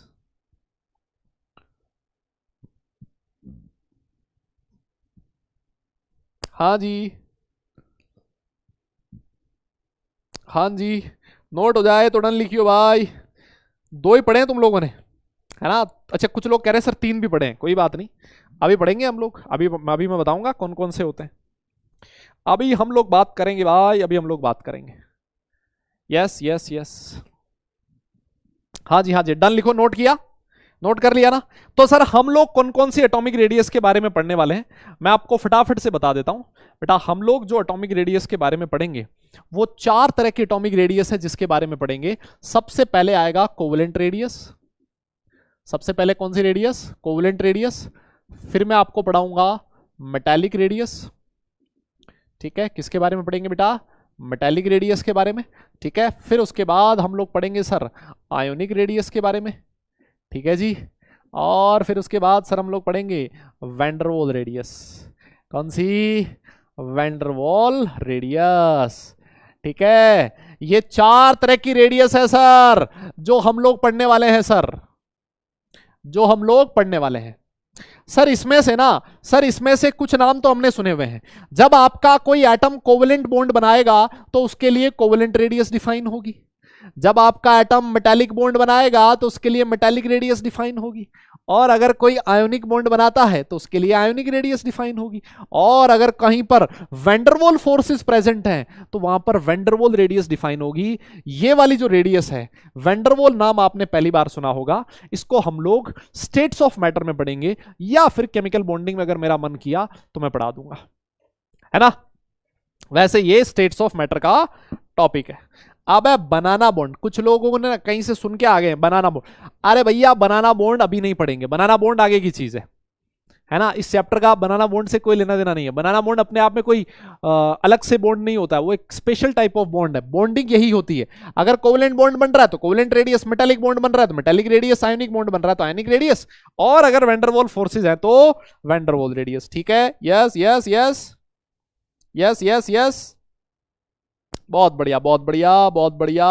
हाँ, ग्रेफाइट में नाम सुना होगा, वैंडरवॉल फोर्सेस, यस, उसके बारे में पढ़ेंगे हम लोग, है ना? 11th क्लास में उसके बारे में बेटा डिटेल में पढ़ोगे। वहां तो सिर्फ नाम सुना होगा, है ना? वहां पर आपने ऐसे ऐसे फूंक मारी है सिर्फ। अभी असली कहानी तो 11th क्लास में आएगी वैंडरवॉल की, है ना? चलो फिर स्टार्ट करें, स्टार्ट करें। रेडी हैं आप लोग? रेडी है, रेडी है, रेडी है? यस यस यस, आओ आओ आओ। फिर सबसे पहले बेटा हेडिंग लिखो कोवेलेंट रेडियस। सबसे पहले हेडिंग क्या लिखना है? Covalent radius. ठीक है, कोवेलेंट रेडियस। देखो अब यहां पर मैं दो केस लेने वाला हूं, हालांकि दो केस की जरूरत नहीं है, एक केस से काम चल जाता है, लेकिन कुछ कुछ बुक्स में दो केस लिखे होते हैं, तो मैं आपको बता देता हूं, आपकी स्कूल एग्जाम में एक ही केस होगा। दो केस मैं लेके चल रहा हूं बेटा। जो पहला केस है वो है for homonuclear molecules. Homonuclear molecules. अच्छा सर इसका क्या मतलब हुआ? हा। होमो, होमो का मतलब क्या होता है? होमो का मतलब होता है सेम, है ना सर। होमोन्यूक्लियर का मतलब है, सर होमोन्यूक्लियर का मतलब है सेम एटम्स। उस मॉलिक्यूल में सिर्फ और सिर्फ कैसे एटम होने चाहिए? सेम ही एटम्स होने चाहिए, है ना, सेम ही एटम्स होने चाहिए। जैसे मैंने लिख दिया H2, बेटा H2 एक होमोन्यूक्लियर मॉलिक्यूल है, क्योंकि दोनों के दोनों एटम सेम है, हाइड्रोजन। O2 लिख दिया, O2 आपका एक होमोन्यूक्लियर मॉलिक्यूल है, क्योंकि दोनों के दोनों एटम सेम है। N2 लिख दिया, आपका ये भी होमोन्यूक्लियर है, क्योंकि दोनों के दोनों एटम सेम है। यस, तो हम लोग सबसे पहले बात करने वाले हैं, सबसे पहले हम लोग बात करेंगे कि सेम एटम्स अगर हो उस केस में कैसे आप लोग कोवेलेंट रेडियस डिफाइन कर सकते हो। देखो आप लोगों ने ऐसा सुना है ना, आप लोगों ने ऐसा सुना है ना कि कोवेलेंट बॉन्ड कैसे बनता है? यस सर, कोवेलेंट बॉन्ड बनता है इलेक्ट्रॉन्स की शेयरिंग से, है ना, बोलो ना, इलेक्ट्रॉन्स की शेयरिंग से बनता है। और इलेक्ट्रॉन की शेयरिंग से जो बॉन्ड बनता है ना, उसको आप ऐसे दिखाते हो, जैसे एक एटम ये है और ये दूसरा एटम, ऐसे तो दिखाते हो, ये इसका न्यूक्लियस है, ये इसका न्यूक्लियस है। ये वाला जो पोर्शन होता है ना, this is your shared electrons, ये होता है शेयर्ड पोर्शन दो एटम्स के बीच। अब ये जो दोनों एटम के बीच की डिस्टेंस है, इन दोनों एटम्स के बीच की जो डिस्टेंस है बेटा, इसको मैंने लिख दिया d। इन दोनों एटम्स के बीच की जो डिस्टेंस है उसको मैंने क्या लिख दिया? d लिख दिया। जैसे मान लो ये एटम है a और ये एटम है a, तो इन दोनों के न्यूक्लियस के बीच के डिस्टेंस को मैंने लिख दिया DAA।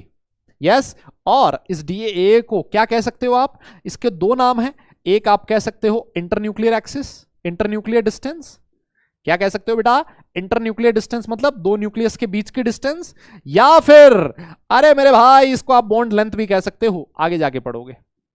ये हम लोग केमिकल बॉन्डिंग में और डिटेल में पढ़ेंगे, है ना। अभी के लिए आप इंटरन्यूक्लियर डिस्टेंस याद रखो तब भी ठीक है, आप अगर बॉन्ड लेंथ याद रख लेते हो तब तो मजा ही आ जाएगा, है ना। दोनों में से कुछ भी याद रखो, ये तुम्हारी श्रद्धा है ना, ये आपकी श्रद्धा है। Yes yes yes. अच्छा तो सर जो कोवेलेंट रेडियस होती है, तो सर जो कोवेलेंट रेडियस होती है ना सर, जो आर कोवेलेंट होती है, या फिर मैं ऐसे लिख दूं, इसी से समझ में आ जाएगा तुम्हें, जो कोवेलेंट रेडियस होती है ना सर, वो होती है इंटरन्यूक्लियर डिस्टेंस का हाफ। सर मजा ही आ गया सर, इंटरन्यूक्लियर डिस्टेंस का हाफ होती है, बस खत्म होगी कहानी। ए भाई बस खत्म। यस यस, तो क्या डेफिनेशन लिख सकता हूं मैं? क्या डेफिनेशन लिख सकता हूं कि half of internuclear distance, half of internuclear distance, half of internuclear distance between two covalently bonded, between two covalently bonded molecules, between two covalently bonded molecules is known as covalent radius। yes yes yes, कोई दिक्कत? दो covalently bonded molecule जो होते हैं, इनके internuclear distance का half, उसको बोला जाता है बेटा कोवेलेंट रेडियस। यस, अरे मेरी बात समझ में आई? यस यस यस यस बेटा, बोलो ना यार। दादा चैट इज नॉट वर्किंग, बेटा मेरे हाथ में कुछ भी नहीं है ना। चैट अगर काम नहीं कर रहा, बिलीव मी, मेरे हाथ में कुछ भी नहीं है, मैं कुछ भी नहीं कर सकता इसमें। हाँ, मैं ये जरूर कर सकता हूँ कि आपकी पढ़ाई इफेक्ट ना हो। ये देखो मैंने इधर साइड में फोन चला रखा है, जितनी भी आप लोगों की चैट्स वगैरह आ रही है मैं फोन से पढ़ पा रहा हूँ, है ना। मेरे सामने जो स्क्रीन लगी है उस पर नहीं आ रही चैट, है ना। यहाँ पर भी जितने बच्चों की चैट आ रही है मैं उसको पढ़ पा रहा हूँ, ठीक है। तो क्लास को बीच में रोकने का कोई फायदा नहीं है ना। कोई बात नहीं, चैट नहीं आ रही तो कोई बात नहीं, लेकिन जितना भी आ रही है ना, उससे हमारा काम चल रहा है ना यार, क्या दिक्कत है ना, है ना। हाँ, टेक्निकल टीम को बुलाओ। यस, हाँ टेक्निकल टीम को बोल रखा है बेटा, बोल दिया, तुम्हारा नाम लेके बोला है मैंने कि इस बंदे ने बोला है कि ठीक करना है जल्दी, ठीक है, तुम्हारा नाम लेके बोल दिया बस, है ना। ओके हाँ तो बेटा ये था होमोन्यूक्लियर मॉलिक्यूल्स के लिए, है ना, होमोन्यूक्लियर मॉलिक्यूल्स के लिए। नोट कर लो बेटा, और अगर नोट कर लिया तो डन लिख देना। अब मैं आपको बताने वाला हूं, अगर आपका डायटोमिक मॉलिक्यूल है, अगर आपका हेट्रोन्यूक्लियर डायटोमिक मॉलिक्यूल है, दूसरा केस में लेके चलता हूं, हालांकि इसकी जरूरत बहुत ज्यादा नहीं पड़ेगी आपको, बहुत ज्यादा जरूरत नहीं है, एक फॉर्मूला लिखाऊंगा, फॉर्मूला याद कर लेना, वो समझ में भी आगे आएगा, है ना, क्योंकि अभी के लिए सिर्फ एक फॉर्मूला हम लोग लिख रहे हैं for heteronuclear, for heteronuclear molecule. Yes, आपका जो मॉलिक्यूल है भाई साहब वो कैसा है सर, हेट्रोन्यूक्लियर है, और हेट्रो का मतलब सारी दुनिया जानती है, हेट्रो का मतलब सारी दुनिया जानती है, इसका मतलब है सर डिफरेंट एटम्स।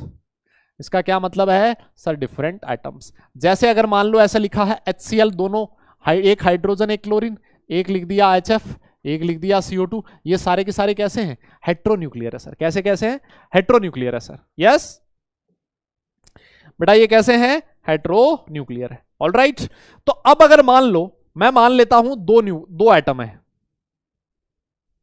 दोनों एटम अलग अलग तरीके के हैं ना, एक है ये वाला और दूसरा है ये वाला, ये एटम है A, ये वाला एटम है B, ठीक है, ये वाला एटम है A, ये वाला एटम है B, ठीक है।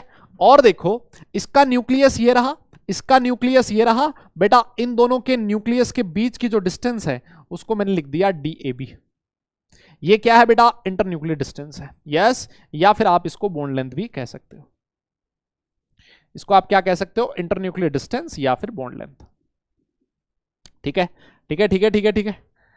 यस यस यस, दोनों एटम डिफरेंट डिफरेंट है, तो यहां पर एक फॉर्मूला होता है, एक फॉर्मूला होता है इंटरन्यूक्लियर डिस्टेंस फाइंड करने का, है ना, एक फॉर्मूला होता है बेटा इंटरन्यूक्लियर डिस्टेंस फाइंड करने का, DAB is equal to RA plus RB minus 0.09 into delta EN।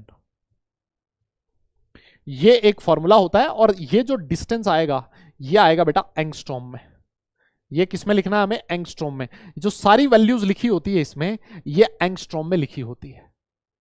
Delta EN लिख दो, इसको क्या लिखो, डेल्टा EN लिख देना यहां पर, डेल्टा EN। अब आप बोलोगे सर ये क्या क्या है सर, यस ये क्या क्या है सर, सर ये जो RA लिखा है ना, this is RA is covalent radius of A। इसको क्या बोला जाता है बेटा, कोवेलेंट रेडियस ऑफ A। यहां पर जो RB है बेटा वो है कोवेलेंट रेडियस ऑफ B। इस फॉर्मूले का कोई ज्यादा यूज नहीं है, मैं आपको कह देता हूं अभी भी, यहां पर यूज नहीं है, लेकिन जब आप इलेक्ट्रॉन नेगेटिविटी पढ़ लोगे, यहां पर डेल्टा EN क्या बेटा, डेल्टा EN है डिफरेंस इन इलेक्ट्रोनेगेटिविटी। ये क्या बेटा, डिफरेंस इन इलेक्ट्रोनेगेटिविटी। जब आप ये इलेक्ट्रोनेगेटिविटी पढ़ लोगे, फिजिकल प्रॉपर्टीज में लास्ट प्रॉपर्टी है, जब आप ये इलेक्ट्रोनेगेटिविटी पढ़ लोगे तब आपको ये वाले फॉर्मूले का मतलब समझ में आ जाएगा। यस यस यस, तो अभी के लिए ये फॉर्मूला लिखा है, जिस दिन हम लोग इलेक्ट्रोनेगेटिविटी पढ़ेंगे उस दिन हमें ये वाला फॉर्मूला भी समझ में आ जाएगा। बोलो बोलो बोलो, ये फॉर्मूला अभी के लिए मतलब नोट कर सकते हो ना, हैं जी हैं जी, ओ जी बोलो जी, ये फॉर्मूला भाई नोट कर सकते हो ना। देखो ये दो अलग अलग एटम्स है A और B, इन दोनों एटम्स की इलेक्ट्रॉन नेगेटिविटी में कुछ ना कुछ डिफरेंस होगा। अब इलेक्ट्रोनेगेटिविटी कैसे फाइंड की जाती है, क्या होगा, वो हम लोग आगे पढ़ेंगे, है ना, इलेक्ट्रोनेगेटिविटी में पढ़ेंगे। अभी सिर्फ आप ये वाला ध्यान रखो, इन दोनों एटम्स की जो इलेक्ट्रॉन नेगेटिविटी में डिफरेंस है वो आपको यहां लिखना है, 0.09 से मल्टीप्लाई कर देना, और ये है कोवेलेंट रेडियस, मतलब आप इसको ऐसे भी लिख सकते हो DAA/2, और ये हो जाएगा DBB/2। जब ये आइसोलेटेड रहे होंगे ना, जब डायटोमिक रहे होंगे, होमोन्यूक्लियर, तब जो आपने रेडियस निकाली है वो यहां पर लिखनी है ना। तो चलो ये वाली वैल्यू आपको क्वेश्चन में गिवन होगी, आपको अलग से कोई टेंशन लेने की जरूरत नहीं है। Yes yes yes yes yes yes, बेटा नोट कर लिया, अगर नोट कर लिया हो तो डन लिख देना, दादा नोट कर लिया हो तो डन लिख देना। हाँ अभी के लिए सिर्फ ध्यान रखो इसको, अभी आगे समझ में आएगा, है ना। नोट कर लिया हो तो डन लिख देना, फिर आगे चलेंगे। हाँ जी हाँ जी हाँ जी, नोट कर लिया हो तो डन लिख देना, फिर आगे चलेंगे।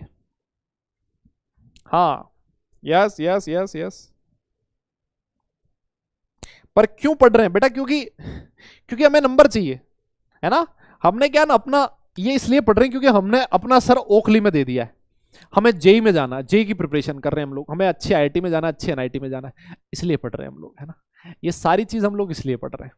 ऑलराइट, हाँ, तो जब भी कोई ये चीज दिमाग में है ना, क्यों पढ़ रहे हैं, तो इसका जवाब एक ही है, क्योंकि हमें एक अच्छी कॉलेज में एडमिशन लेना है। ठीक है, आइए फिर आगे चलते हैं, अगली रेडियस की हम लोग बात करते हैं और उसका नाम है मेटालिक रेडियस। देखो यार, मेटालिक रेडियस बहुत ही आसान चीज है। जब दो एटम्स के बीच मेटालिक बॉन्ड बना हो, अगर आप लोगों को पता है कि मेटालिक बॉन्ड कैसे बनता है तो बहुत अच्छी बात है। अगर आप लोगों को नहीं पता मेटालिक बॉन्ड कैसे बनता है, तो आप लोगों को पता लगेगा जो चैप्टर नंबर 4 हम लोग पढ़ेंगे, जिसका नाम है केमिकल बॉन्डिंग, वहां पर एक छोटा सा पोर्शन आएगा मेटालिक बॉन्ड। मैं आपको बता देता हूं मेटालिक बॉन्ड कैसे बनता है। जैसे मान लो दो एटम है, ये है ए, ठीक है, इसके पास में एक और एटम है ए। मेटालिक बॉन्ड में ये जो दोनों एटम्स हैं, ये एक दूसरे को टच कर रहे हैं। ये देखो ऐसे, इन दोनों एटम्स के बीच मेटालिक बॉन्ड बना हुआ है। यस, ये दोनों एटम्स के बीच कौन सा बॉन्ड है बेटा, मेटालिक बॉन्ड। और मेटालिक बॉन्ड में ये जो डिस्टेंस है वो लिख दी मैंने डी।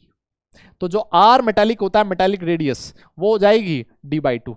फॉर्मूला आज भी सेम है, फॉर्मूले में कोई डिफरेंस नहीं आया है। पिछली बार था हाफ ऑफ इंटरन्यूक्लियर डिस्टेंस, आज भी है हाफ ऑफ इंटरन्यूक्लियर डिस्टेंस, लेकिन वहां पर हम लोगों ने लिखा था half of internuclear distance between two covalently bonded molecules. वहां पर दो कोवेलेंटली बॉन्डेड मॉलिक्यूल्स होते थे, यहां पर दो कोवेलेंटली बॉन्डेड एटम्स होते थे ना। एटम्स लिखे ना भैया, मॉलिक्यूल तो नहीं लिख दिए।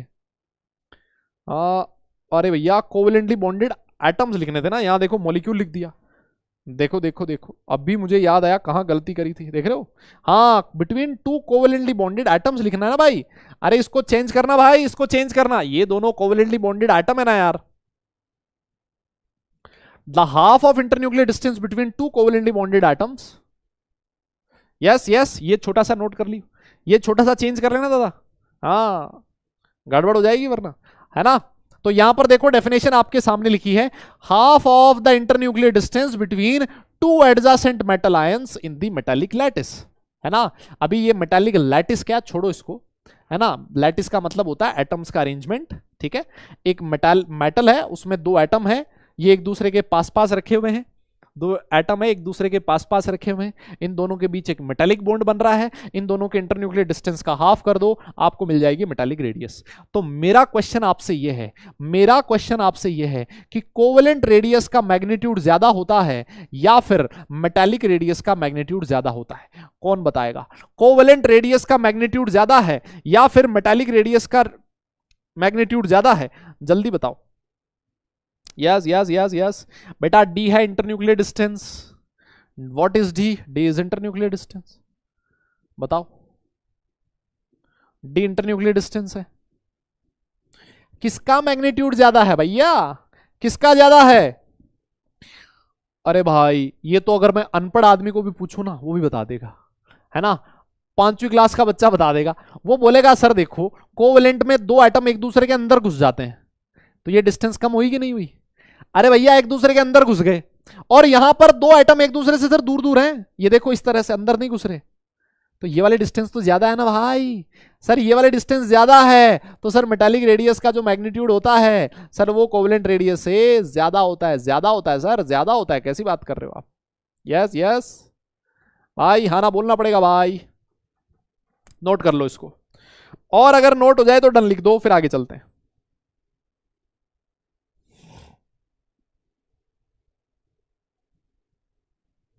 हाँ जी, नोट कर लो, और अगर नोट हो जाए तो डन लिख दो, फिर आगे चलेंगे। हाँ जी हाँ जी हाँ जी, डन लिखना बेटा अगर नोट हो गया हो तो।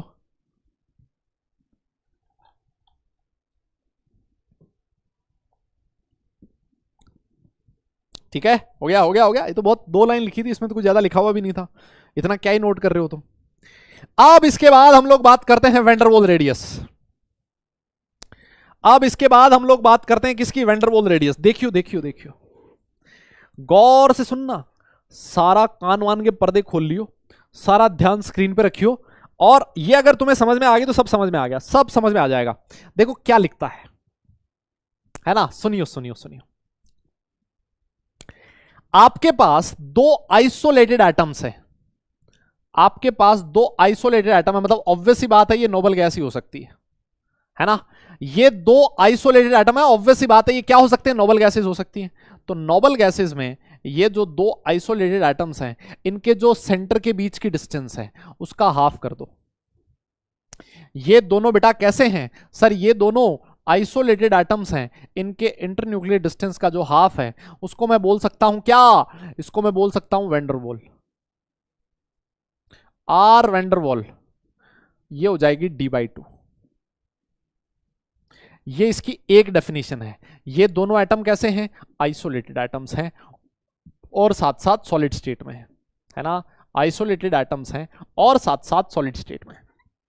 सर एक बात बताओ, सर एक बात बताओ, आपने इन दोनों एटम को दूर दूर क्यों रखा है, आपने इन दोनों एटम को दूर दूर क्यों रखा है, दूर दूर इसलिए रखा है क्योंकि बेटा जब वेंडरवॉल फोर्स की हम लोग बात करेंगे, वेंडरवॉल फोर्स बहुत वीक फोर्स होता है, बहुत ही वीक फोर्स होता है, तो इस वजह से एटम उसमें काफी दूर रहते हैं, है ना। इस वजह से ना तो एक दूसरे के अंदर धंसते हैं, ना एक दूसरे के बिल्कुल चिपके हुए रहते हैं, दोनों एक दूसरे से दूर रहते हैं। यस, तो वेंडरवॉल फोर्सेस में दोनों एटम एक दूसरे से दूर रहेंगे। ये दो आइसोलेटेड एटम है, इनके सेंटर के बीच की जो डिस्टेंस होगी उसका हाफ कर दो, ये आपको मिल जाएगा वेंडरवॉल रेडियस। बहुत ही सिंपल सी चीज है, इंटरन्यूक्लियर डिस्टेंस का हाफ। अबे आयोनिक भी आएगा, अभी थोड़ी सब्र करो भाई, हाँ सब्र सब्र करो, सब्र का फल मीठा होता है। यस यस यस, हाँ हाँ हाँ हाँ, ठीक है। अब सुनना, अब सुनना तो मेरी बात, एक और, ये तो इसकी एक डेफिनेशन हुई, इसकी एक और डेफिनेशन भी होती है, जो अगली वाली डेफिनेशन लिखी गई है ना, इसकी एक और डेफिनेशन होती है, वो भी आप अच्छे से सुन लेना। हाँ अच्छे से सुनना। देखो, आपके पास दो कोवेलेंटली बॉन्डेड मॉलिक्यूल्स हैं, आपके पास क्या है, दो कोवेलेंटली बॉन्डेड मॉलिक्यूल्स हैं। सर कैसे समझाओ थोड़ा, जैसे मान लो एक कोवेलेंटली बॉन्डेड मॉलिक्यूल है, ये रहा, बनाए क्या, इससे बनाए क्या, गोले से। देखो एक कोवेलेंटली बॉन्डेड मॉलिक्यूल में बनाऊं, थोड़ा बड़ा बना देते हैं ना, ये रहा, ये देखो एक है बेटा कोवेलेंटली बॉन्डेड मॉलिक्यूल, ये रहा, ठीक है। एक कोवेलेंटली बॉन्डेड मॉलिक्यूल इधर से और रखा हुआ है। यस, ये देखो, ये दो अलग अलग कोवेलेंटली बॉन्डेड मॉलिक्यूल है। मान लो यह है मॉलिक्यूल Cl2 और ये वाला मॉलिक्यूल भी क्या है, Cl2, ठीक है। ये भी ClCl, ये भी ClCl, दो कोवेलेंटली बॉन्डेड मॉलिक्यूल है अलग अलग रखे हुए।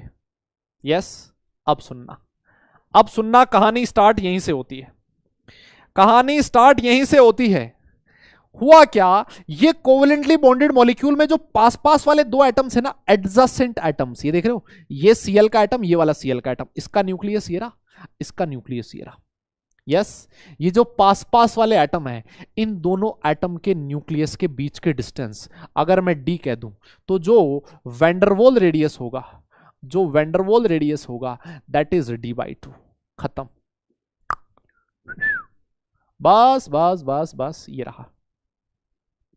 इस तरह से भी आप वेंडरवॉल रेडियस को डिफाइन कर सकते हो। तो भैया वेंडरवॉल रेडियस की दो डेफिनेशन, कितनी डेफिनेशन, वेंडरवॉल रेडियस की कितनी डेफिनेशन, दो डेफिनेशन। कौन कौन सी, एक तो दो आइसोलेटेड एटम के न्यूक्लियस के बीच की डिस्टेंस का हाफ, ये वाली, इसको आप बोल सकते हो क्या, वेंडरवॉल रेडियस। बट ये वाली सिर्फ और सिर्फ नोबल गैसेस की तक ही आप बात कर सकते हो। लेकिन ये वाली जो रेडियस है, एक कोवेलेंटली बॉन्डेड मॉलिक्यूल है, ये वाला भी कोवेलेंटली बॉन्डेड मॉलिक्यूल है, क्योंकि यहां पर दोनों एटम्स के बीच कोवेलेंट बॉन्ड बना हुआ है, यहां पर दोनों एटम्स के बीच कोवेलेंट बॉन्ड बना हुआ है। तो कोवेलेंटली बॉन्डेड दो अलग अलग मॉलिक्यूल में ये जो पास पास वाले दो एटम्स होते हैं, ये जो पास पास वाले दो एटम्स होते हैं, इनके न्यूक्लियस के बीच की जो डिस्टेंस होती है उसको हाफ कर दो, वो आपको मिल जाएगा, वो आपको मिल जाएगा कौन सी, वो आपको मिल जाएगी वेंडरवॉल रेडियस। क्या ये चीज सही है, हाँ जी हाँ जी हाँ जी, बेटा बोलना पड़ेगा भाई, क्या यहां तक चीज समझ में आई, अगर नोट किया डन लिखो, फिर आगे चलेंगे। यस यस यस यस, अरे बोलो बेटा, सॉलिड स्टेट क्यों लिया, बिकॉज सॉलिड स्टेट में ही इनके बीच फोर्स ऑफ अट्रैक्शन प्रेजेंट होगा। हाँ वेंडरवॉल बेटा बहुत ही वीक फोर्स ऑफ अट्रैक्शन होता है, जितने भी फोर्सेज आप लोग पढ़ते हो ना, उसमें सबसे वीक फोर्स अट्रैक्शन होता है आपका वेंडरवॉल, उसमें सबसे वीक फोर्स ऑफ अट्रैक्शन होता है आपका वेंडरवॉल, है ना। जितने भी फोर्सेज आप पढ़ते हो उसमें सबसे वीक फोर्स ऑफ अट्रैक्शन होता है Van der Waals. Clear clear clear, done done done. अच्छा अब एक चीज और बताओ तुम मुझे, यस यस यस, एक चीज मुझे और बताओ तुम, एक चीज मुझे और बताओ तुम, अगर मैं आपके सामने लिख दूं, एक मैंने लिखा है कोवेलेंट रेडियस, यस, एक मैंने लिखा है मेटालिक रेडियस, और एक मैंने लिखा है वैंडरवॉल रेडियस। कौन सी रेडियस का मैग्नीट्यूड सबसे मैक्सिमम है? जो समझदार बालक और बालिकाएं हैं, जो समझदार बालिक और बालिकाएं हैं, वो इसका जवाब फटाफट से दे देंगे। कौन सी रेडियस का मैग्नीट्यूड सबसे मैक्सिमम है, ये कौन बताएगा? यस यस यस, कौन बताएगा भाई? कौन सी रेडियस का मैग्नीट्यूड सबसे मैक्सिमम है? सबसे मैक्सिमम किसका है भाई लोगों? वैंडरवॉल। अरे सिंपल बात है भाई। सर कोवेलेंट में दोनों मॉलिक्यूल एक दूसरे के अंदर धस जाते हैं। सर मेटालिक में अंदर नहीं धसते, लेकिन पास पास होते हैं। सर वैंडरवॉल में तो बहुत दूर दूर होते हैं सर, ये देखो। इसी वजह से वैंडरवॉल रेडियस का मैग्नीट्यूड मेटालिक रेडियस से ज्यादा होगा, मेटालिक रेडियस का मैग्नीट्यूड कोवेलेंट रेडियस से ज्यादा होगा। बस सिंपल फंडा भाई, ज्यादा टेंशन लेने का नहीं है ना, ज्यादा कॉम्प्लिकेट बना के पढ़ने का नहीं, सिंपल रखो। एकदम हंसते मुस्कुराते खेलते हुए हम लोग समझ लेते हैं कॉन्सेप्ट, एकदम बढ़िया ढंग से समझ में आ जाता है। और देखो एक बहुत ही प्यारी लाइन लिखी हुई है, बहुत इंपॉर्टेंट लाइन लिखी हुई है, आगे हम लोग इसको और समझेंगे। लिखता है इन केस ऑफ इनर्ट गैसेस, जो आपकी नोबल गैसेस होती हैं उनके लिए जनरली कौन सी रेडियस डिफाइन होती है बेटा? वैंडरवॉल रेडियस डिफाइन होती है। और वैंडरवॉल रेडियस का जो मैग्नीट्यूड होता है वो सबसे ज्यादा होता है। इसका मतलब मैं कैसे कह सकता हूं? जो बेटा आपकी एटॉमिक साइज होती है नोबल गैसेस की, वो अपने पीरियड में सबसे ज्यादा होती है। यस, जैसे मान लो एक पीरियड की हम लोग बात करते हैं, जैसे मान लो लिखा है lithium, beryllium, boron, carbon, nitrogen, oxygen, fluorine और नियोन। अब इसमें से ये जो गैस है नियोन, इसके लिए कौन सी रेडियस डिफाइन है? वैंडरवॉल रेडियस, सिर्फ अकेले के लिए। और वैंडरवॉल रेडियस का जो मैग्नीट्यूड है वो सबसे ज्यादा है। तो अगर कोई तुमसे पूछे कि इसमें सबसे बड़ी साइज वाला एटम कौन सा है, सीधा तुम बोल दोगे कौन सा है? नियोन है। कोई पूछ ले क्यों, तो आप बोलोगे भाई नियोन के लिए वैंडरवॉल रेडियस डिफाइन है, दैट्स वाई इसकी रेडियस सबसे ज्यादा, मतलब साइज सबसे ज्यादा होगी। यस यस यस दादा बोलना पड़ेगा। क्या ये पॉइंट समझ में आया?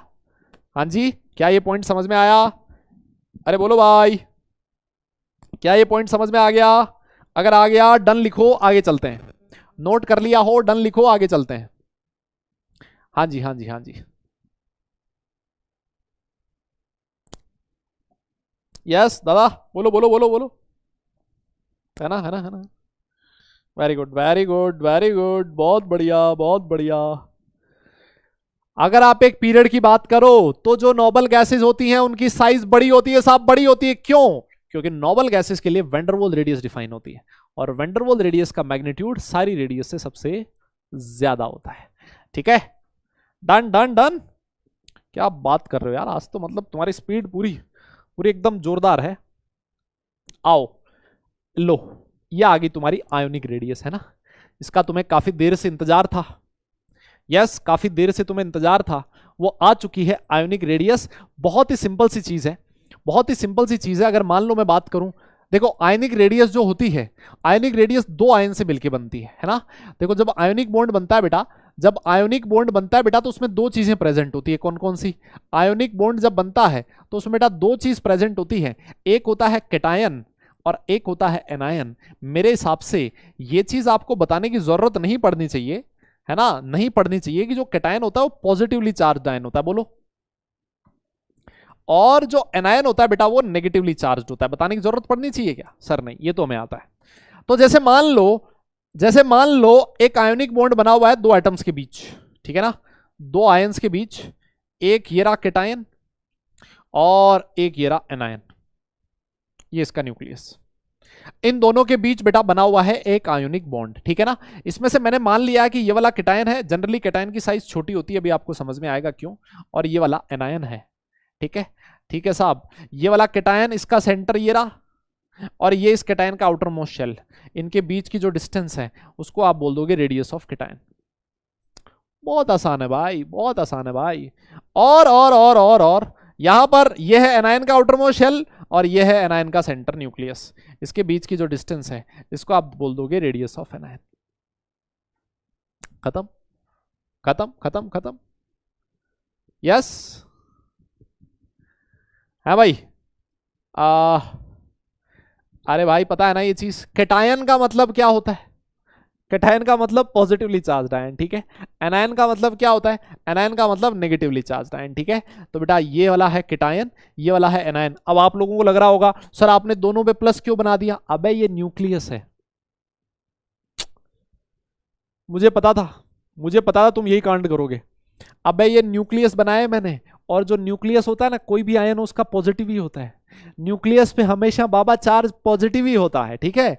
तो ये कैटायन का न्यूक्लियस है, उस पर भी पॉजिटिव चार्ज होगा, चाहे वो एनायन का न्यूक्लियस हो उस पर भी पॉजिटिव चार्ज होगा, है ना। न्यूक्लियस कोई सा भी हो चार्ज पॉजिटिव ही होता है। तो ये इसका न्यूक्लियस कैटायन का, ये एनायन का न्यूक्लियस, और इसका आउटर मोस्ट शेल से बीच की डिस्टेंस, इसको आप रेडियस ऑफ कैटायन बोल दोगे, इसको आप रेडियस ऑफ एनायन बोल दोगे, खत्म होगी, है ना। हाँ खत्म हो गया, बोलो यस यस यस। हाँ ये तुम्हें कम समझ में आता है थोड़ा, है। अब न्यूक्लियस पे चार्ज पॉजिटिव होता है हमेशा, इस बात को याद रखो। और इसको याद रखने की जरूरत पड़नी चाहिए क्या तुम्हें? कक्षा 9 में पढ़ के आए हो सबसे पहले, मुझे लग रहा है पैसे दे के पास हुए हो क्या कक्षा 9 में? है भाई, ईमानदारी से पास नहीं किया तुमने, मुझे लग रहा है। बोलो बोलो, करेक्ट, यस यस। आओ फिर आगे चलो, आओ आओ आगे चलते हैं, आओ भाई फिर आगे चलते हैं और एक काम की बात करते हैं। बहुत बढ़िया चीज लिखते हैं, देखो क्या लिखी है, एक बहुत ही जबरदस्त चीज लिखी हुई है कि जो कैटायन की साइज होती है वो हमेशा अपने पेरेंट एटम से छोटी होती है। गांठ बांध लियो, याद कर लियो, और कसम खा लेना भूलोगे नहीं, मेरी मत खाना, है ना। क्या लिखा है सर? कैटायन की जो साइज होती है it is always smaller than it's parent atom. Sir example दो सर। जैसे मान लो एक मैंने लिखा है Na, है ना, इसका रीजन भी हमें लिखना है। तो एक मैंने लिखा है Na और एक लिखा है Na+। अगर मैं तुमसे पूछूं कि किसका साइज छोटा है ना, अगर मैं तुमसे पूछूं कि किसका साइज छोटा है, तो आप किसका साइज छोटा बोलोगे? आप बोलोगे सर ये है पेरेंट एटम, यहां पर लिखा है ना जो पेरेंट एटम, वो ये वाला है। ये कैटायन किससे मिलकर किससे बना है? Na से बना है, तो इस वजह से इसको बोला गया Na पेरेंट एटम। और ये है आपका कैटायन। अगर तुमसे ऑर्डर पूछा जाए ना तो साइज का ऑर्डर ये होगा। कैटायन की साइज हमेशा अपने पेरेंट एटम की साइज से छोटी होती है। अब देखो, अब इसका रीजन समझ लेते हैं, अब इसका रीजन समझ लेते हैं ऐसा क्यों हुआ। यस यस, इसका रीजन समझ लेते हैं कि ऐसा क्यों हुआ। आप एक बात बताओ, जो सोडियम है बेटा, इसका एटॉमिक नंबर कितना होता है? सर एटॉमिक नंबर होता है इसका 11। इसका मतलब इसके पास प्रोटॉन कितने हैं? 11, है ना। जितने एटॉमिक नंबर होता है उतने ही प्रोटॉन होते हैं, ये तो हमें पता ही है। और सर ये न्यूट्रल है, न्यूट्रल है तो इसके पास इलेक्ट्रॉन भी 11 है सर, ठीक है, बहुत बढ़िया। अब आ जाओ तुम Na+ के पास, इसका एटॉमिक नंबर आज भी 11 है, चाहे पॉजिटिव चार्ज हो ना हो, एटॉमिक नंबर पे कोई फर्क थोड़ी ना पड़ता है भाई। Na+ का भी तो एटॉमिक नंबर 11 ही है। सर इसके पास देखो, सर इसके पास देखो क्या हुआ, प्रोटॉन भी 11 है, प्रोटॉन भी 11 है। यस, प्रोटॉन भी कितने हैं? 11 है। अरे ये तो तुम्हें पता है ना, ये तो तुम्हें पता है ना कि कैटायन कैसे बनता है? लॉस ऑफ इलेक्ट्रॉन से बनता है ना। और एनायन कैसे बनता है? गेन ऑफ इलेक्ट्रॉन से बनता है। भाई लोगों ये तो पता होना चाहिए यार तुम्हें। Yes yes yes, electron lose करेगा अगर कोई एटम तो कैटायन बनाएगा, और अगर कोई इलेक्ट्रॉन गेन करेगा तो एनायन बनाएगा, ये तो पता है ना। हाँ जी हाँ जी हाँ जी, बहुत बढ़िया बहुत बढ़िया बहुत बढ़िया। तो सर इसके पास आओ आप, इसके पास सर इलेक्ट्रॉन जो है ना वो 10 ही है। इलेक्ट्रॉन कितने हैं? 10 है। अब तुम एक बात बताओ, अब तुम मुझे एक बात बताओ, अच्छा ये तो कॉन्सेप्ट आप, ये चीज आपको पता है क्या? जैसे मान लो अगर मैं कहूं, मैं ऐसे कह दूं यहां पर आउटर मोस्ट इलेक्ट्रॉन है, इस आउटर मोस्ट इलेक्ट्रॉन पे क्या मैं ऐसे कह सकता हूं कि इस आउटर मोस्ट इलेक्ट्रॉन पे इस न्यूक्लियस का फोर्स ऑफ अट्रैक्शन जितना ज्यादा होगा, सुनियो मैं क्या बोल रहा हूं, इस आउटर मोस्ट इलेक्ट्रॉन पे न्यूक्लियस का फोर्स ऑफ अट्रैक्शन जितना ज्यादा होगा, आउटर मोस्ट इलेक्ट्रॉन न्यूक्लियस के उतना ही नजदीक होगा। क्या मैं ऐसे कह सकता हूं? यह आउटर मोस्ट इलेक्ट्रॉन न्यूक्लियस के जितना नजदीक होगा उसकी साइज उतनी छोटी होगी। क्या ये बात सही है क्या? भाई बोलना पड़ेगा, भाई बोलना पड़ेगा, क्या ये बात सही है? आउटर मोस्ट इलेक्ट्रॉन पे न्यूक्लियस का अट्रैक्शन जितना ज्यादा उसकी साइज उतनी छोटी, आउटर मोस्ट इलेक्ट्रॉन न्यूक्लियस के उतना ही नजदीक और साइज उतनी ही छोटी होगी। क्या ये बात सही है? तो अगर ये वाला कॉन्सेप्ट तुम्हें पता है तो यहां पर देखो, यहां पर देखो, न्यूक्लियस में 11 प्रोटॉन थे, है ना। न्यूक्लियस में 11 प्रोटॉन है और वो 11 इलेक्ट्रॉन को अट्रैक्ट कर रहे हैं अपनी तरफ। किसको अट्रैक्ट कर रहे हैं? 11 प्रोटॉन 11 इलेक्ट्रॉन को अट्रैक्ट कर रहे हैं, ठीक है। मतलब एक प्रोटॉन एक इलेक्ट्रॉन को अट्रैक्ट कर रहा है, मोटा मोटा मैं ऐसे कह सकता हूं 11 प्रोटॉन 11 इलेक्ट्रॉन को अट्रैक्ट कर रहे हैं। इस वाले केस में देखो, इस वाले केस में सर कहानी कुछ ऐसी हो गई है, इस वाले केस में सर कहानी कुछ ऐसी हो गई है कि आपके पास प्रोटॉन तो रह गए 11, लेकिन इलेक्ट्रॉन रह गए 10। तो 11 प्रोटॉन 10 इलेक्ट्रॉन को अट्रैक्ट कर रहे हैं। तो मुझे बताओ कहां पर अट्रैक्शन ज्यादा है इलेक्ट्रॉन के ऊपर? Na में इलेक्ट्रॉन पे अट्रैक्शन ज्यादा है या फिर Na प्लस में इलेक्ट्रॉन पे अट्रैक्शन ज्यादा है? बताओ। मान लो 11 बच्चों को 11 टीचर पढ़ा रहे हूं और 10 बच्चों को 11 टीचर पढ़ा रहे हूं, तो टीचर का बच्चों पे अट्रैक्शन कहां ज्यादा होगा? कहां ज्यादा होगा? कहां ज्यादा होगा? कि सर यहां पर ज्यादा होगा। सर बच्चे तो रह गए 10, टीचर हो गए 11, खाल उधेड़ देंगे उनकी, है ना। एक बच्चे पे एक से ज्यादा टीचर होगा। मेरी बात तुम्हें समझ में आ रही है? तो सर क्योंकि इलेक्ट्रॉन कम हो गए हैं, इलेक्ट्रॉन कम हो गए हैं, न्यूक्लियस पे पॉजिटिव चार्ज आज भी उतना ही है, न्यूक्लियस पे पॉजिटिव चार्ज आज भी उतना ही है। तो ये जो न्यूक्लियस का पॉजिटिव चार्ज है, ये आउटर मोस्ट इलेक्ट्रॉन को ज्यादा अट्रैक्ट करेगा अपनी तरफ। इस वाले केस में आउटर मोस्ट इलेक्ट्रॉन पे न्यूक्लियस का अट्रैक्शन ज्यादा है। आउटर मोस्ट इलेक्ट्रॉन पे न्यूक्लियस का अट्रैक्शन ज्यादा होने से आउटर मोस्ट इलेक्ट्रॉन न्यूक्लियस के नजदीक है और उसकी साइज छोटी हो गई है। क्या ये बात आप लोगों को समझ में आई? क्या हाँ ना बोलना पड़ेगा, थम्स अप करना पड़ेगा भाई। क्या ये चीज समझे क्या तुम? Yes yes.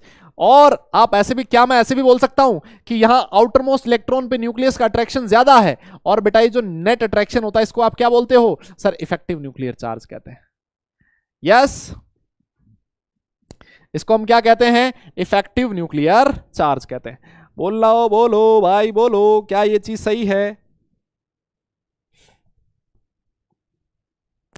हाँ जी हाँ जी हाँ जी, बोलो जी। यस, तो इसी वजह से साइज छोटी होती है, इस बात को याद रख लो। तो आप इसमें रीजन क्या लिख सकते हो? आप इसमें रीजन क्या लिख सकते हो? आप लिख सकते हो with loss of electron effective nuclear charge increases and size decreases. बस खत्म, है ना। इलेक्ट्रॉन लूज करेगा तो इफेक्टिव न्यूक्लियर चार्ज इंक्रीज करेगा। आउटर मोस्ट इलेक्ट्रॉन पे जितना ज्यादा इफेक्टिव न्यूक्लियर चार्ज, साइज उतनी ही छोटी हो जाएगी सर। बस खत्म हो गई कहानी, बहुत सिंपल चीज है। अच्छा देखो, इसका एक शॉर्टकट भी है, आप एक और तरीके से भी कर सकते हो। आप क्या करो, आप एक काम करो, आप एक रेशियो निकाल लो, Z बाई ई का रेशियो निकाल लो। यस, Z बाई ई का रेशियो निकाल लो। देखो Z कितना है? 11, इलेक्ट्रॉन कितने हैं? 11, ये रेशियो कितना आया? 1। यहां पर Z कितना है? 11, इलेक्ट्रॉन कितना है? 10, ये रेशियो 1 से बड़ा होगा, है ना। अगर Z बाई ई रेशियो ज्यादा हो, इसका मतलब Z इफेक्टिव ज्यादा है, Z इफेक्टिव ज्यादा है और साइज कम है। आप इस तरह से भी इस क्वेश्चन को कर सकते थे। यस यस यस, अरे बोलो, अरे बोलो मेरे भाई, क्या ये बात सही है?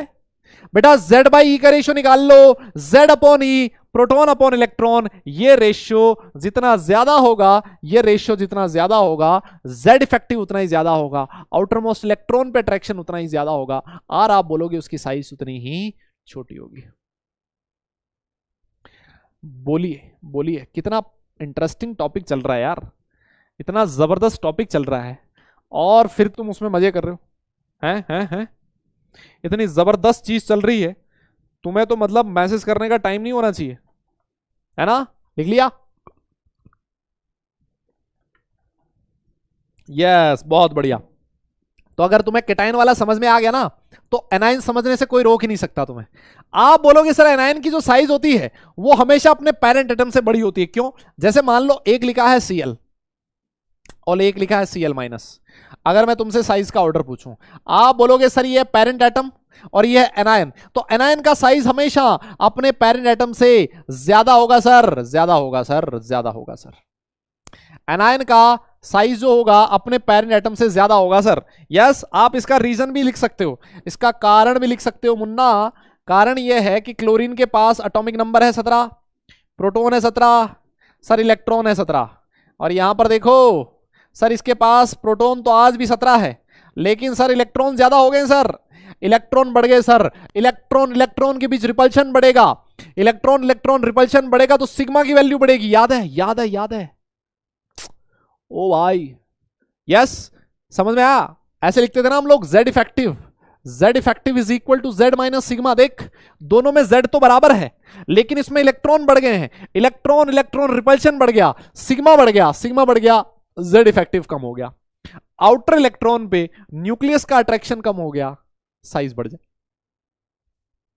आउटर मोस्ट इलेक्ट्रॉन पे न्यूक्लियस का अट्रैक्शन बढ़ गया, न्यूक्लियस का अट्रैक्शन कम हो गया, सॉरी ना भाई, सिग्मा बढ़ गया, रिपल्शन बढ़ गया, रिपल्शन बढ़ गया तो आउटर मोस्ट इलेक्ट्रॉन पे न्यूक्लियस का अट्रैक्शन कम हो गया, अट्रैक्शन कम हुआ तो आउटर मोस्ट इलेक्ट्रॉन न्यूक्लियस से दूर हो गया और उसकी साइज इंक्रीज कर गई। ठीक है, तो आप जो मैंने दूसरा तरीका बताया था उससे भी कर सकते थे। आप यहां पर क्या करो बेटा, Z बाई ई का वैल्यू निकालो, Z बाई ई आएगा 17/17 एक मिलेगा। यहां पर Z बाई ई का वैल्यू निकालो, वो आएगा सर 17/18। सर ये तो लेस देन 1 आ रहा है। सर यहां पर Z बाई ई का वैल्यू ज्यादा है सर, तो इसका मतलब इसकी साइज छोटी होगी, इसकी साइज छोटी होगी, खत्म।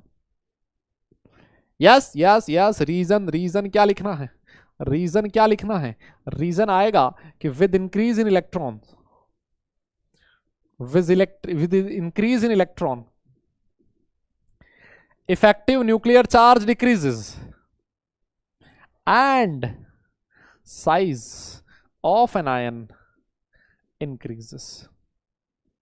बस ये लिख लेना और मुझे बता देना, नोट कर लिया हो तो आगे चलेंगे। डन लिख देना, डन लिख देना, डन लिख देना। इतने टॉपिक डाइजेस्ट नहीं होंगे, ये तो कुछ भी नहीं है,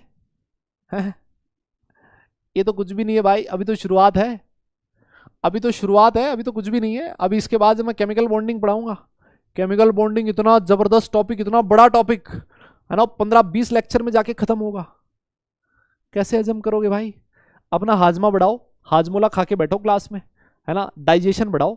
जितना ज्यादा अच्छा डाइजेशन होगा चीजें उतनी ज्यादा समझ में आएगी, है ना। हाँ, अब तक तो वो 10th क्लास वाली आदत छोड़ देनी चाहिए थी तुम्हें, है ना। सर 10th क्लास में तो इतना, सर इतना तो 5 दिन में भी नहीं पढ़ाया जाता था। यस सर, 10th क्लास में इतना 5 दिन में नहीं पढ़ाया जाता था सर, इतने में तो पूरा सिलेबस हो जाता केमिस्ट्री का, है। आप जो भी है भाई, छोड़ो उसको 10th क्लास वाली चीज को, है ना, है ना, है ना। हो गया, हो गया, हो गया, नोट कर लिया, नोट किया, नोट किया। हाँ, तो एक बात बताओ, एक बात बताओ, कौन सी बात? एक बात बताओ तुम मुझे, अगर मान लो मैं तुम्हारे सामने ऐसा लिख दूं कि ऑर्डर बताओ साइज का, order of size, order of size किस किस के बीच? एक लिखा है ए प्लस A2 प्लस, इसमें साइज का ऑर्डर बताना है। दूसरा लिखा है बी माइनस B2 माइनस, इसमें साइज का ऑर्डर बताना है। तीसरा लिखा है आई प्लस आई माइनस, इसमें ऑर्डर बताना है भाई, आई प्लस आई माइनस। इन तीनों में ऑर्डर बता सकते हो क्या साइज का? अरे बोलो, इन तीनों में ऑर्डर बता सकते हो? हाँ ना, बोलो ना यार। सर देखो, हमने अभी पढ़ा पॉजिटिव चार्ज अगर आ जाए, केटाइन की साइज अपने पेरेंट एटम से छोटी होती है सर, तो जो A प्लस होगा उसकी साइज A से छोटी होगी। और सर यहां तो पॉजिटिव चार्ज और बढ़ गया, एक और पॉजिटिव चार्ज हो गया, एक और इलेक्ट्रॉन लूज कर दिया, तो जितना ज्यादा पॉजिटिव चार्ज उतनी छोटी साइज। अरे हाँ ना बोल, तो इसकी साइज सबसे छोटी, ये देखो सबसे बड़ा कौन? A बड़ा, फिर उसके बाद A प्लस, फिर उसके बाद A2 प्लस। अरे समझ में आई मेरी बात? यहां पर साइज का ऑर्डर बताना है, B minus B2 minus. Sir B minus की साइज B से ज्यादा होगी सर, पेरेंट एटम से ज्यादा साइज होती है ना इनकी। और सर यहां तो एक और इलेक्ट्रॉन आ गया, इलेक्ट्रॉन बढ़ेगा तो साइज बढ़ेगी सर, B2 माइनस की साइज B माइनस से ज्यादा और B माइनस की साइज B से ज्यादा। यस यस यस, अरे हाँ ना बोलो भाई, क्या ये चीज सही है?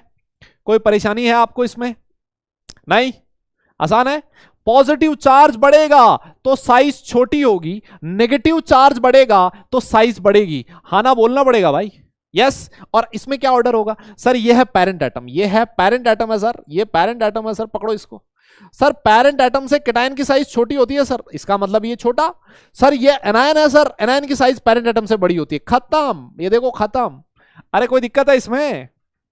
भाई बोलना पड़ेगा यार, ए भाई, अरे यार बोलना पड़ेगा भाई।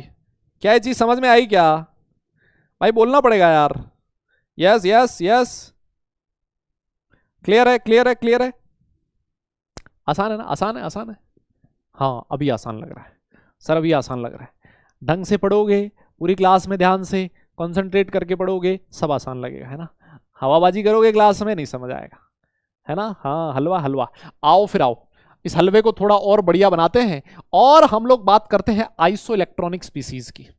देखो, आइसो इलेक्ट्रॉनिक स्पीसीज क्या होती हैं? ये एक टर्म होती है आइसो इलेक्ट्रॉनिक, ये बहुत इंपॉर्टेंट टर्म है, इसमें काफी सारे क्वेश्चंस आपको मिल जाएंगे जेई वगैरह में।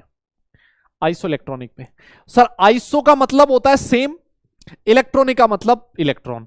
ऐसी स्पीसीज जिनमें सेम नंबर ऑफ इलेक्ट्रॉन्स होते हैं उनको हम लोग आइसो इलेक्ट्रॉनिक स्पीसीज कहते हैं। क्या कहते हैं? वापस देखो क्या कह रहा हूं मैं। मैंने कहा कुछ ऐसा कि species having same number of electrons, species having same number of electrons are known as isoelectronic species. बोलना पड़ेगा, ये बात तुम्हें समझ में आई क्या? अरे भाई, species having same number of electrons are known as isoelectronic species. Yes yes yes yes yes, अरे बोलो सही है।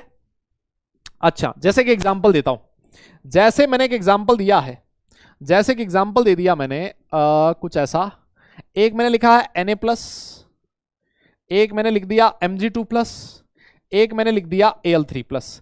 बताओ क्या ये तीनों आइसो इलेक्ट्रॉनिक है क्या? अबे इलेक्ट्रॉन गिनना तो आता है ना तुम्हें दादा, इलेक्ट्रॉन गिनना आता है, इलेक्ट्रॉन गिनना आता है। ये देखो Na जो होता है ना, Na का एटॉमिक नंबर था 11, तो इसके पास प्रोटॉन थे 11, एक इलेक्ट्रॉन लूज कर दिया तो इलेक्ट्रॉन हो गए 10। सर इसका एटॉमिक नंबर था 12, प्रोटॉन भी थे 12, लेकिन 2 इलेक्ट्रॉन लूज कर दिए तो इलेक्ट्रॉन रह गए 10। देख रहे हो आप? सर इसके पास एटॉमिक नंबर था 13, सर प्रोटॉन थे 13, सर 3 इलेक्ट्रॉन लूज कर दिए, इलेक्ट्रॉन रह गए 10। देख रहे हो सर, ये तीनों के तीनों सर आइसो इलेक्ट्रॉनिक है सर, इन तीनों के पास नंबर ऑफ इलेक्ट्रॉन सेम है सर, इनको आइसो इलेक्ट्रॉनिक स्पीसीज आप कह सकते हो सर। कह सकते हैं भाई, बोलना यार, है ना। आइसो इलेक्ट्रॉनिक स्पीसीज आप बिल्कुल कह सकते हो, कोई परेशानी नहीं है। अच्छा, अगर ये वाले आइसो इलेक्ट्रॉनिक हैं तो क्या मैं ऐसे लिख दूं? देखियो ना, F- O2- N3-, क्या ये भी आइसो इलेक्ट्रॉनिक है क्या? अरे ये भी आइसो इलेक्ट्रॉनिक है क्या? गिनियो इलेक्ट्रॉन गिनियो। सर इसका देखो एटॉमिक नंबर है 9, लेकिन सर प्रोटॉन भी है 9। देखो सर, एक इलेक्ट्रॉन गेन कर रखा है सर, 10 हो गए इलेक्ट्रॉन। यस यस, देखो जी, ये वाला है एटॉमिक नंबर 8, सर इसके पास प्रोटॉन भी 8, सर इलेक्ट्रॉन 8 होने चाहिए थे लेकिन 2 गेन कर रखे हैं सर 10। इसका एटॉमिक नंबर है 9, नहीं 7, प्रोटॉन भी है 7, 3 इलेक्ट्रॉन गेन कर रखे हैं, इलेक्ट्रॉन हो गए 10। यस, अरे बोलो ना भाई, ये तीनों, ये मैंने आइसो इलेक्ट्रॉनिक ही तो बनाए, ये सारे के सारे आइसो इलेक्ट्रॉनिक है, ये सारे के सारे आइसो इलेक्ट्रॉनिक है। अगर तुमसे, हाँ नियोन भी लिख सकते हो, कोई दिक्कत नहीं, नियोन भी लिख सकते हो, इसमें आइसो इलेक्ट्रॉनिक हो जाएगा। अगर मैं तुमसे पूछूं कि बताओ इनमें सबसे बड़ी साइज किसकी है, यस, इनमें सबसे बड़ी साइज किसकी है, तो तुम्हें मैंने एक ट्रिक बता रखी है। कौन सी ट्रिक? Z/E निकाल लो, Z/E निकाल लो। देखो यहां पर Z/E रेशियो निकालो। सर इसका Z 9, E10, सर इसका Z 8, E10, सर इसका Z 7, E10। सर अभी हमने बात करी थी सर E/10 Z/E रेशियो जितना ज्यादा होगा साइज उतनी ही छोटी होगी। सर Z/E रेशियो जितना कम साइज उतनी बड़ी, तो सबसे कम E/ रेशियो आपको किसका दिख रहा है? सर इसका दिख रहा है, तो इसकी साइज बड़ी होगी, है ना। तो बड़ी साइज, फिर उसके बाद ये, फिर उसके बाद ये। तो यहां से एक सीख मिलती है आपको, यहां से एक सीख मिलती है हमें। क्या सीख मिलती है? कि आइसो इलेक्ट्रॉनिक स्पीसीज के केस में अगर नेगेटिव चार्ज बढ़ेगा तो साइज बढ़ेगी। Yes yes yes, iso electronic species के केस में अगर नेगेटिव चार्ज बढ़ेगा तो साइज बढ़ेगी। यहां पर आओ जरा, सर यहां पर Z/E निकालियो जरा। सर यहां पर Z है 11, E है 10, सर यहां पर Z है 12, E है 10, सर यहां पर Z है 13, E है 10। Sir E/Z ratio, Z/E ratio सबसे ज्यादा इसके लिए है। Z/E रेशियो जितना ज्यादा होगा सर साइज उतनी ही छोटी होगी, तो इसी वजह से सर इसकी जो साइज है वो सबसे छोटी होगी, फिर उसके बाद ये, फिर उसके बाद ये। क्या तुमने इस बात को पकड़ा? अरे रुक रहे हैं भाई, 2-4 मिनट का खेल है, इस टॉपिक को तो खत्म कर लेना भाई। कोई टॉपिक बीच में छोड़ के थोड़ी जाते हैं, तुम समझते नहीं हो, तुम्हें बच्चे हो, है ना, अकल के कच्चे हो, तो तुम्हें पता नहीं है कि भाई कोई टॉपिक अगर चल रहा है तो उसको बीच में नहीं छोड़ सकते, क्योंकि उससे अगली क्लास में बहुत सारा टाइम वेस्ट होता है। यस, तो कई बार जो क्लास के लास्ट के 2-4 मिनट होते हैं उसमें उसमें थोड़ा सा पुश करना पड़ता है आप लोगों को, है ना, वो पुश करना पड़ता है कि भाई टॉपिक खत्म हो जाए, ताकि हम लोग नई क्लास में जब आए तो नया टॉपिक पढ़ें, हमारा टाइम बचेगा। अब लेकिन जब हम लोग 11th क्लास में आते हैं तो हमारी मेंटालिटी ये होती है कि जितना कम पढ़ाए मास्टर उतना अच्छा है ना। जब हम लोग कक्षा 11 में होते हैं तो हम ये सोचते हैं कि मास्टर जितना कम पढ़ाए उतना बढ़िया है, लेकिन जब हम लोग कक्षा 12 में चले जाते हैं तो हम लोग सोचते हैं कि मास्टर जितना ज्यादा पढ़ाए उतना बढ़िया है। ये अपनी दिमाग का फर्क है। क्यों? क्योंकि क्लास 12th में जब हम लोग जाते हैं तो थोड़े मेच्योर हो जाते हैं, थोड़े बड़े हो जाते हैं हम लोग, है ना, और हमें थोड़ा कंपटीशन का टेंशन होने लगता है, हमें जेई का टेंशन होने लगता है। अभी जेई का टेंशन नहीं है, अभी हमें लगता है अभी तो बहुत दूर है जेई, अभी क्या टेंशन है ना, अभी तो बहुत दूर है। लेकिन ये एकदम से खड़ाक से आ जाएगा ना जेई, उस दिन पता भी नहीं लगेगा, है ना। तो भाई अभी थोड़ा थोड़ा थोड़ा अपनी भावनाओं पे काबू रखो, है ना। यस, हाँ देखो भैया, आइए आइए आइए, तो आइसोइलेक्ट्रॉनिक स्पीसीज के केस में, आइसोइलेक्ट्रॉनिक स्पीसीज के केस में मैं आपको एक चीज बता देता हूं। आइसोइलेक्ट्रॉनिक स्पीसीज के केस में, in case of isoelectronic species, in case of isoelectronic species, क्या क्या है काम की चीज? Higher the positive charge, higher the positive charge, smaller is the size. Yes, बहुत बढ़िया। और higher the negative charge, larger is the size. Sir मजा आ गया, मतलब सर साइज उतनी ही बड़ी होगी साहब, बड़ी होगी उतनी साइज। तो अगर मान लो ऐसे लिखा है, अगर मान लो ऐसे लिखा है, कैसे कैसे लिखा है सर? ऐसे लिखा है, मान लो N3 minus O2 minus F minus Na plus Mg2 plus Al3 plus. ये देखो सर, ये सारे के सारे आइसोइलेक्ट्रॉनिक हैं। अगर इसमें आपसे साइज का ऑर्डर पूछे, अगर इसमें कभी भी आपसे साइज का ऑर्डर पूछे तो साइज का ऑर्डर ये हो जाएगा, खत्म हो गई कहानी। तो साइज का ऑर्डर ये हो जाएगा, है ना, है ना, है ना, है ना, है ना, है ना, है ना, है ना, है ना। अरे बोलो, जैसे मान लो मैं ऐसे पूछ लूं, जैसे मान लो मैं ऐसे पूछ लूं, ऐसे लिखा है, एक में लिखा है P3 माइनस, एक में लिखा है S2 माइनस, और एक में लिखा है Cl माइनस। ऐसे क्या ये तीनों आइसोइलेक्ट्रॉनिक है क्या भाई? क्या ये तीनों आइसोइलेक्ट्रॉनिक है? सर देखो, क्लोरीन के पास 17 और 1 इलेक्ट्रॉन 18। सर ये 16 होता है, 2 गेन की 18। सर ये 15 होता है, 3 गेन की। सर ये आइसोइलेक्ट्रॉनिक है। और आइसोइलेक्ट्रॉनिक के केस में यही वाला ऑर्डर बन जाएगा। This is the order for size. बोलो, खत्म है भाई? दादा समझ में आ गई बात? तो बस तुम्हारे मन की बात सुन ली मैंने, है ना, तुम्हारे मन की बात सुन ली। आज वाली जो क्लास है उसमें हम लोग बस इतना ही करेंगे। यस यस यस यस, इस वाली क्लास में हम लोग इतना ही करेंगे, क्योंकि अब एक नया टॉपिक स्टार्ट होएगा जिसका नाम है फैक्टर्स अफेक्टिंग एटॉमिक रेडियस। और अगर मैंने ये टॉपिक पढ़ा दिया तो तुम लोग उल्टियां मारने लगोगे भाई, ज्ञान की, केमिस्ट्री की उल्टियां मारने लगोगे, है ना, घर भर दोगे अपना। तो वो मैं नहीं चाह रहा हूं कि सारा तुम केमिस्ट्री का ज्ञान निकाल दो घर पे, है ना। आओ फिर कुछ आउट के डाउट्स देखेंगे आपके। Sir how to identify concern part, बेटा एक क्वेश्चन में दिया हुआ होगा, ये क्वेश्चन में दिया हुआ होगा कि कंसर्न पार्ट कौन सा है, किसके लिए आपको निकालना है z का सिग्मा का वैल्यू, वो क्वेश्चन में गिवन होगा।